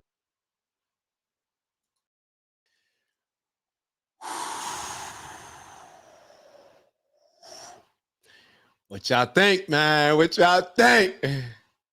They want the vote of the uninformed, and the way it's structured, they will make small recaps. So Shah said something important. She said she didn't hear a lot of plans. Yeah, I didn't. I'm gonna be honest. I didn't hear a lot of plans coming from Kamala, but I did hear Kamala calling out Trump on some of the plans that he had implemented and the things that he did while he was in office that he had to respond to. I do think that it's different when you were already in office and you already have a record of building the best economy. You already have a record of implementing a lot of the policies that you thought were favorable for people. You've shown the tariffs and how they improve things. We've seen that when you were in office, we didn't have any wars. There was a lot of things that he was responding to. For her, she's pretty much just saying her plan is to just give handouts. That's what I heard. The only time that she got specific with plans was saying the things that she's going to give to people. I think the one that I paid attention to, because I just started my Florida business, was the one where she said that she's going to give a $50,000 deduction, I believe, to when it comes to the taxes. When you have your own business and you deduct certain things, I think she's going to give a $50,000 deduction, if I heard that correctly. Not sure how that's going to happen. But with a lot of the things that she is going to roll out, my question is, where's the money coming from? Where's the money coming from? I'm seeing articles, and CNN actually just put out an article, or just put out a story. CNN, think about this. CNN just put out a story saying that Kamala was in favor, that she voted for tax-paying dollars to pay for the gender affirming or whatever sex changes y'all want to call it of immigrants. Us paying for their procedures to change their sex or gender. Insane to me, but I don't know. Maybe people think differently. Maybe people think differently. And a lot of things that she said as far as with the jobs, I don't think people, I'm gonna be honest, I'm not sure people really understand when she was saying that their administration created jobs and Trump lost jobs. They're talking about the jobs that were lost during the pandemic. Like during the pandemic, when things shut down, obviously jobs were lost. She's trying to take credit, and her administration is trying to take credit for the jobs that came back. Like naturally, okay, the businesses are back open now. Clearly, there's going to be more jobs. So that's what she's trying to take credit for, saying that he lost a lot of those jobs. So I don't know. It's interesting that he said that. I didn't know this when he said that even with those situations, that the economy that they gave back to them was actually better than the economy before the pandemic. So I don't know. But yeah, as far as Queese just said, that's super wild. That's super wild. The fact it just, matter of fact, hold on. Matter of fact, I'm just going to show y'all, because I'm just going to show y'all. Let me just show y'all, because it's a quick video. I didn't think that she was going to actually I didn't think that it was going to come up today. But let me show y'all this video. Hold on. History. CNN calls out. I watched it earlier today. Hold on. I want to show y'all this. CNN. Kamala. Gender. Affirming care. Migrants. Let me see if it comes up. Okay, yeah. CNN's Aaron Burnett. All right, so let me just type in Aaron Burnett. CNN. I want y'all to see, just so we can get an example of this. Just so we can get an example, right? Because I'm sure they doing all they fact checking. CNN, Aaron Burnett, Kamala, migrants, gender. Okay. Okay, boom. Here it is right here. Quick little 39-second video that I'll share with y'all. Let me just share this right here. Boom.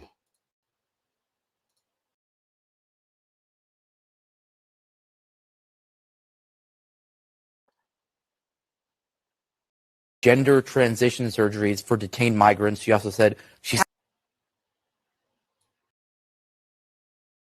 she said on immigration, she made this open-ended pledge to end immigrant detention. She said she supported taxpayer-funded gender transition surgeries for detained migrants. She also said she taxpayer-funded gender transition surgeries for detained migrants. She actually said she supported that. She both wrote and answered in the affirmative when she was asked this. Oh. And she said she also supported it for federal prisoners. Now, she also pledged to slash immigration detention by 50%, close all family and private facilities, and decrease funding for ICE, and then the end ICE detainers with local law enforcement.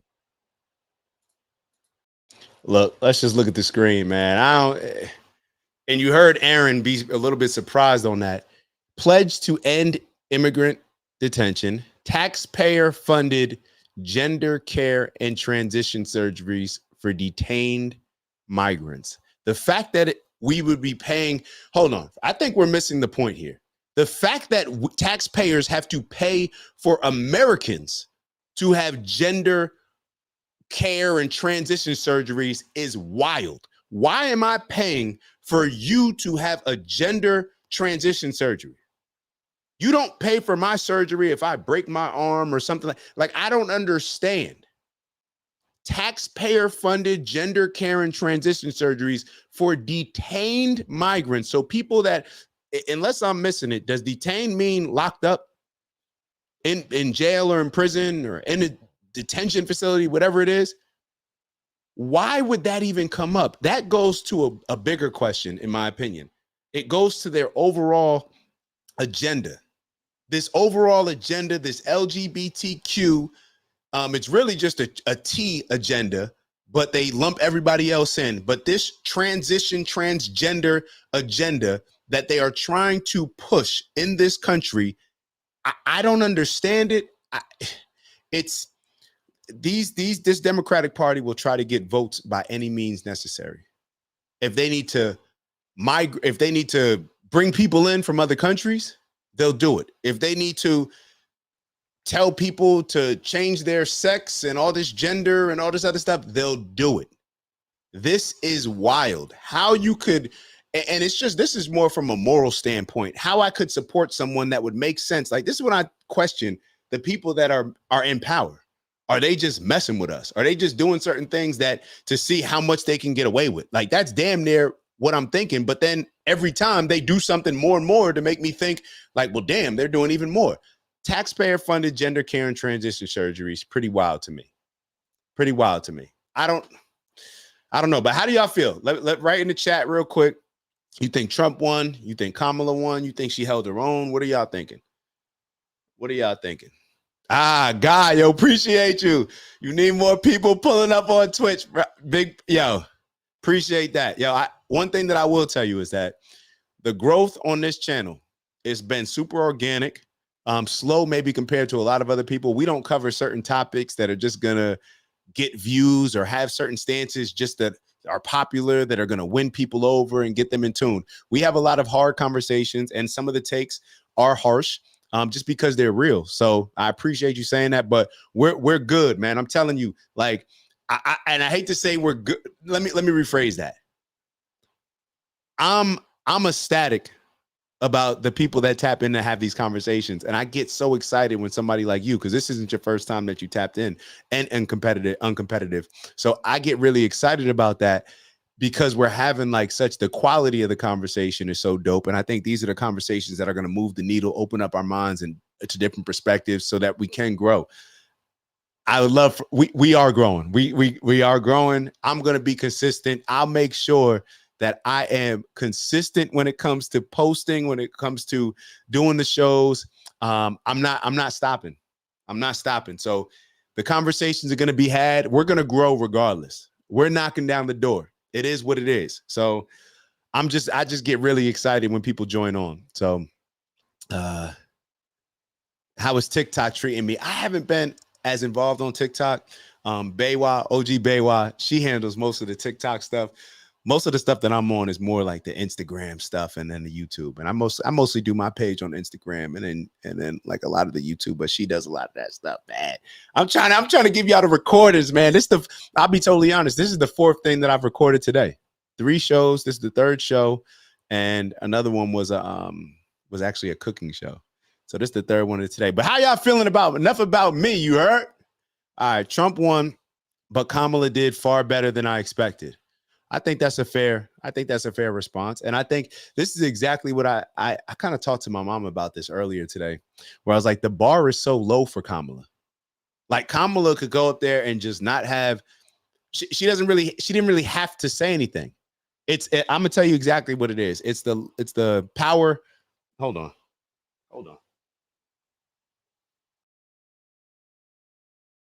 All right, so remember I told y'all I did a show right before this? Right before this, I did a book review, Law Number 4. Law Number 4 of Power. And I think that that's what Kamala definitely leaned into. Always say less than necessary. That's her strategy. I'm going to say less. I'm going to talk about a plan, but not necessarily give y'all all the details on it. I'm going to attach myself to Joe Biden when it's in my favor, not go into too much detail, but also not detach myself from him when it's not in my best interest either. Very, very cagey tactic. Very cagey tactic. And to be totally honest, we got to understand that the people, there's two totally different groups of like bases, voter bases here. Totally different. The voting base from Democrats is used to emotional stories. That's why you heard Kamala saying a lot of stories. She was talking about her childhood. She was talking about her mother. She was talking about women that they experience when they're outside the hospital and the doctor's scared to do procedures. She did a good job of appealing to her base and telling stories and appealing to certain people that for emotional reasons just don't like Trump. So therefore, it was in her best interest to do so. Uncompetitive said, hold on. Sorry about that. Media will spin this as a win for Kamala. I'll be honest. Even if they try to spin it as a win for Kamala, the people that know. And I'm not sure it's going to move the needle on anything as far as her gaining any ground or gaining any group of supporters or gaining any reasoning for people to support her even more when it comes to anything outside of just emotions. Just being honest. But I thought that she and that's the thing, she did better than Biden. Like that was the bar. Just think about it. There were people at the end of that atrocious performance by Biden, and I don't blame Biden. I think I blame everybody else because they just need to let Biden chill. Like they should have never pressured him to even try to run again. It is what it is. But because I don't think that Biden is fully here. I'm being totally honest. And I don't joke around about it. But maybe he is full, maybe whatever. He's in president. Either quit, or if you're going to be the president, then you open yourself up to get all the attacks and all the jokes that come with you not being able to function cognitively. If you quit and said, hey, I'm not there right now, I'm not capable, I'm dealing with some health issues, then I wouldn't even entertain, people making jokes and slights about you. I'm not going to make them, but if you're in that position, then it is what it is. It's fair game. But when it comes to at the end of that first debate with Biden, there were people who listen to what Kamala said after. It was a slow start, but a strong finish. Oh, y'all didn't think I remembered that. She really was trying to act as if that entire performance by Biden wasn't atrocious. But that's what happens. People that if you want to believe in something, you're just going to only see certain things. You're going to rationalize the things that you see based on what's beneficial for whatever outcome you're desiring. All right, let's get into uncompetitive road. Right-wing media will say that the moderators were very unfair. Megyn Kelly was enraged. I agree. I don't understand how the first one was on CNN. Like, why are they only on liberal stations? Why is it only liberal moderators? That's something that I'm confused about. And I don't want to hear anybody tell me, well, this person is an independent or this person voted Republican 20 years ago. These are liberal moderators. It is what it is. Uncompetitive road. The thing is to be critical of all politicians on both sides, as they are our representatives. I agree. Bella Green Bean. What's up, Bella? I'm sure they have no problem. Giving money away that we don't have. Facts. It's like, where's this money coming from? But it is what it is.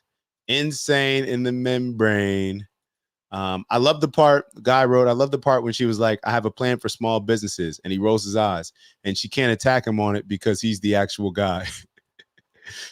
I love the part where she was like, I have a plan for small businesses, and he wrote, yeah, he's the actual guy. Like, he's the small, I guess Trump, Trump is more of the business. It just is what it is.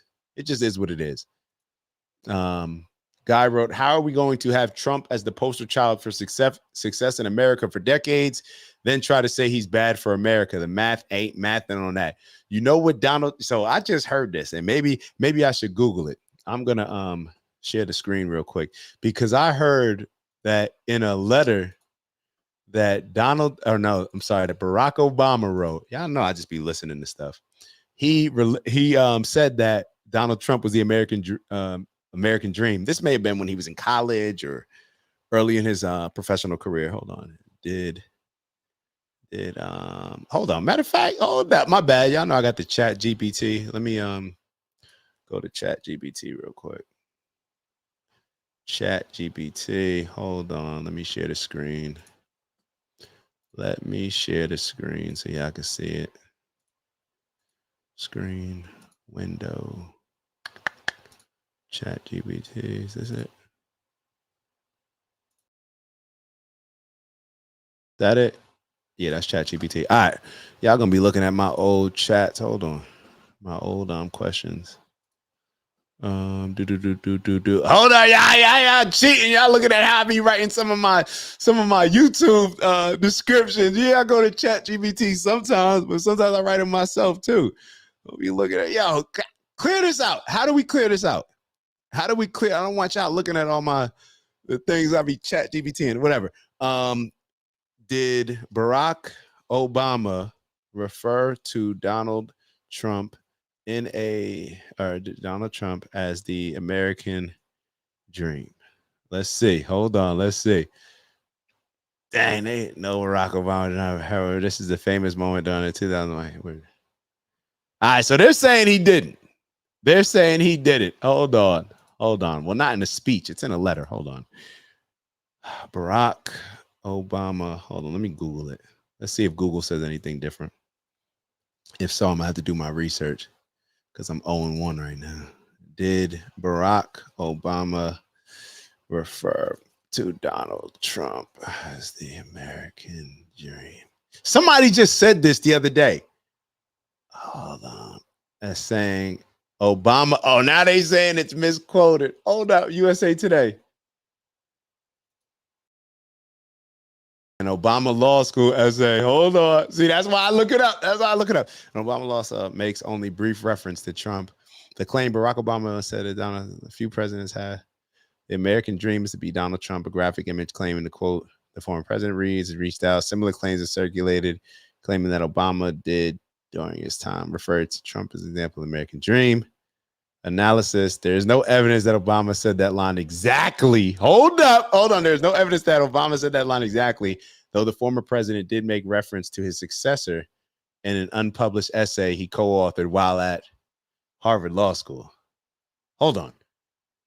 I'm a little confused about that. USA Today, are y'all based on this being right here? I'm going to assume that USA Today is pro-Democrat, pro-Obama.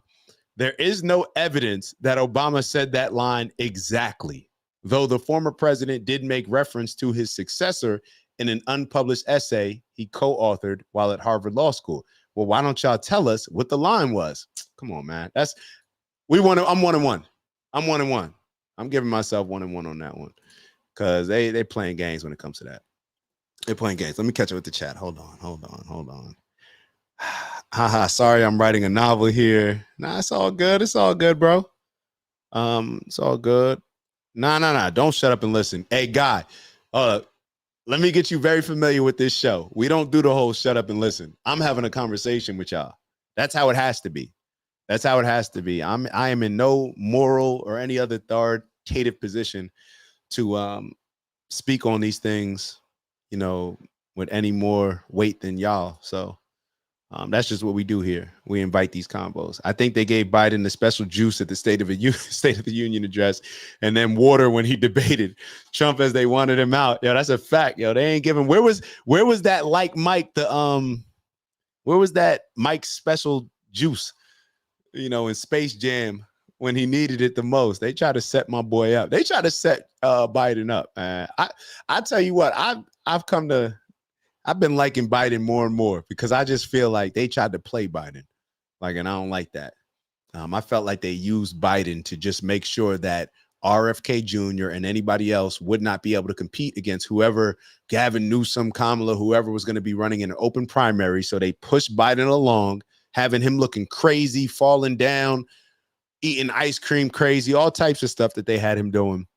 Also, they could prevent there being an open primary. Kamala, she talking all this out of the country dictator stuff. Bro, who voted you to be in the position that you're in right now? Nobody voted you to become vice president. Let's just be real. You were a DEI hire because black people like Charlemagne the God, when Biden went on these platforms, Biden was trying to make sure that he won the black vote. So Charlemagne came out and just said, hey, yeah, so you're going to bring on a black woman, right? Vice president. And that was speaking for the silly Negroes in the community, not even realizing what would happen based on that. Put people in position based on merit, not just, oh, well, you're going to bring on a black woman. Corny, stupid. It is what it is. Panic Studio, GPT makes great suggestions for titles. That's a fact. That's a fact. Yo, Panic Studio, no. Shy, you know, hey, it is what it is. Yo, it is what it is. Trump said he an open book. Maybe that's why I rock with him. Maybe that's why I rock with him. Mistake or not, win or lose, open book. Y'all know what it is. Yo, Aunt said eating ice cream crazy. Oh, I'm here. I got pulled up on YouTube so I can read others. Oh, man. Yo, so I don't know. Yo, let's just do this. Let's just do this. Hold on. This is about to be my third glass. So I got a rule that I just made up just now. Anything more than 2 glasses, and I got to get off the live stream. So this is what we're going to do. We got the wind down tomorrow.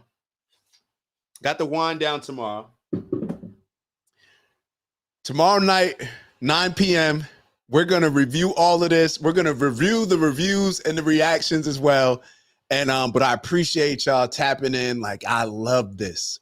I didn't watch any amount of football this weekend. I told myself I'm going to get back into watching football. I tell myself that every year. I haven't watched football in like 6-7 years.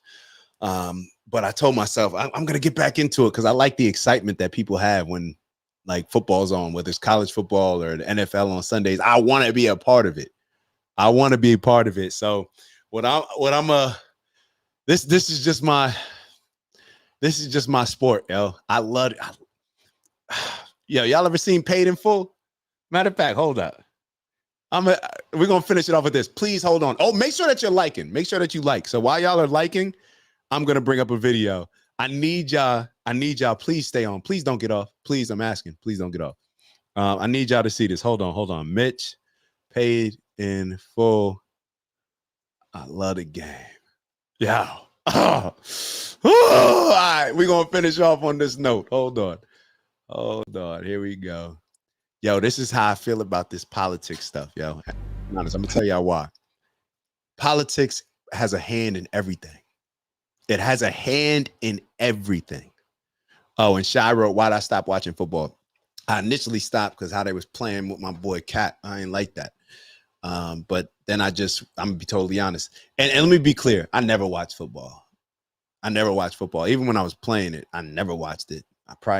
I'm sure it hurt me. I didn't like football. I was a basketball guy. I just happened to play. But yeah, neither here nor there. So it's a lot. I'm going to be honest. It was easier for me to not watch it because I just didn't want to watch it. But then, certain things, my mindset has changed in certain areas, certain things. And I've tried for the last couple of years to just watch it. But it's just boring to me. Like, not the game. Like, it's just, there's so many. I watched the game and then I find myself on YouTube pulling up a video of an interview from like, not even a recent interview, like something from months ago, but I don't know. It just is what it is. But let me tell, this is what I feel about politics, because politics is it's become such a dirty game. But really all it is about power and leverage. It's about decision-making that impacts all of us. So when it comes to politics, I know a lot of people say, oh, they're not into politics. That's like saying I'm not into the people that are making decisions that impact my life. Like, how can you not be into that? Like, of course, I'm always going to put myself in a position where, let me be very clear. Whether Kamala wins or Trump wins, I'm going to be good. That's the mindset that I have. Either, regardless of who's in, I think we have to, don't let them fool us into thinking like, oh my God, if Trump wins, we're going back to slavery. Or if Kamala wins, if the Democrats win, I'll be totally honest, I am worried about war. I am worried about war. That's one thing that I do worry about, because people got these nuclear weapons now. So one button and things can go left. But regardless, from a financial standpoint, I'm gonna be getting up early every day, busting my ass and getting to it, whether Kamala's in office or whether Trump's in office. And if I do those things and push myself, then I'm gonna be good. That is what it is. Like, I'm gonna be good. And I hope more people can get to that position, because when we get caught up, and it's more of a mindset, when we get caught up in this, oh, well, if this person wins, then this and this and that. The only reason that, and I've heard people say, like, people, and it's irrational. I get it. My Social Security, like, I can't, if Trump wins, it's going to take away from my Social Security. I would suggest that my reaction to that is, you having this mindset, instead of taking your finances instead of you forcing yourself to create a financial position for yourself that doesn't come down to who's in office, is going to determine what type of groceries I'm able to eat, what type of restaurants I'm able to eat at. We should do our due diligence moving forward. I understand if it happened in the past. I get that. Each generation is fighting different challenges. But moving forward, the mindset should be, it doesn't matter who's in office. Financially, I'm going to be in a good position, a solid position, and I can take care of the things that I need to take care of, and also be able to provide a certain type of lifestyle for my family. It is what it is. Taylor Swift endorsed Kamala. If that's not enough of a reason to not vote for her, then I don't know what is. I'm kind of joking. I'm kind of joking. But let me show y'all how I feel about politics. Let me play the video.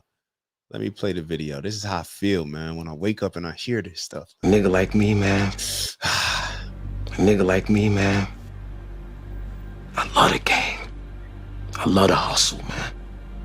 I be feeling like one of them ball playing niggas, like Bird, Magic or something. Yeah, a nigga got dough. A nigga could leave the league. I could leave the league. But if I leave, the fans still gonna love me, man? Still gonna love me?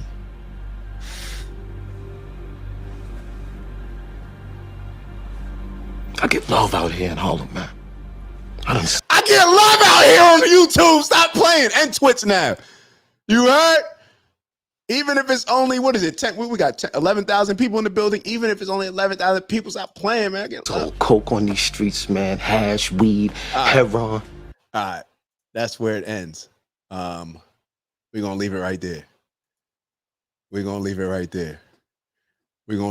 there. Politics in full. That's the new. All right, yo, let me stop playing with y'all. Yo, appreciate y'all. Love y'all. Y'all know what we come here to do. Elevate on purpose, both from an intentional standpoint, as well as putting ourselves in an intentional position to apply pressure on ourselves to raise our standards so we can become the leaders and individuals that we need. All right. The leaders that our community needs, our family needs, our friends need, our tribes need, the leaders that our overall country needs. All right. I don't usually say that, but the leaders that our country needs, that's what I mean as far as elevating on purpose, becoming what we need. All right. Becoming the best versions of ourselves. That's what we're here to do. Onward and upward. Y'all know what it is. Get to the bag. I'm going to see y'all tomorrow. Strength and honor.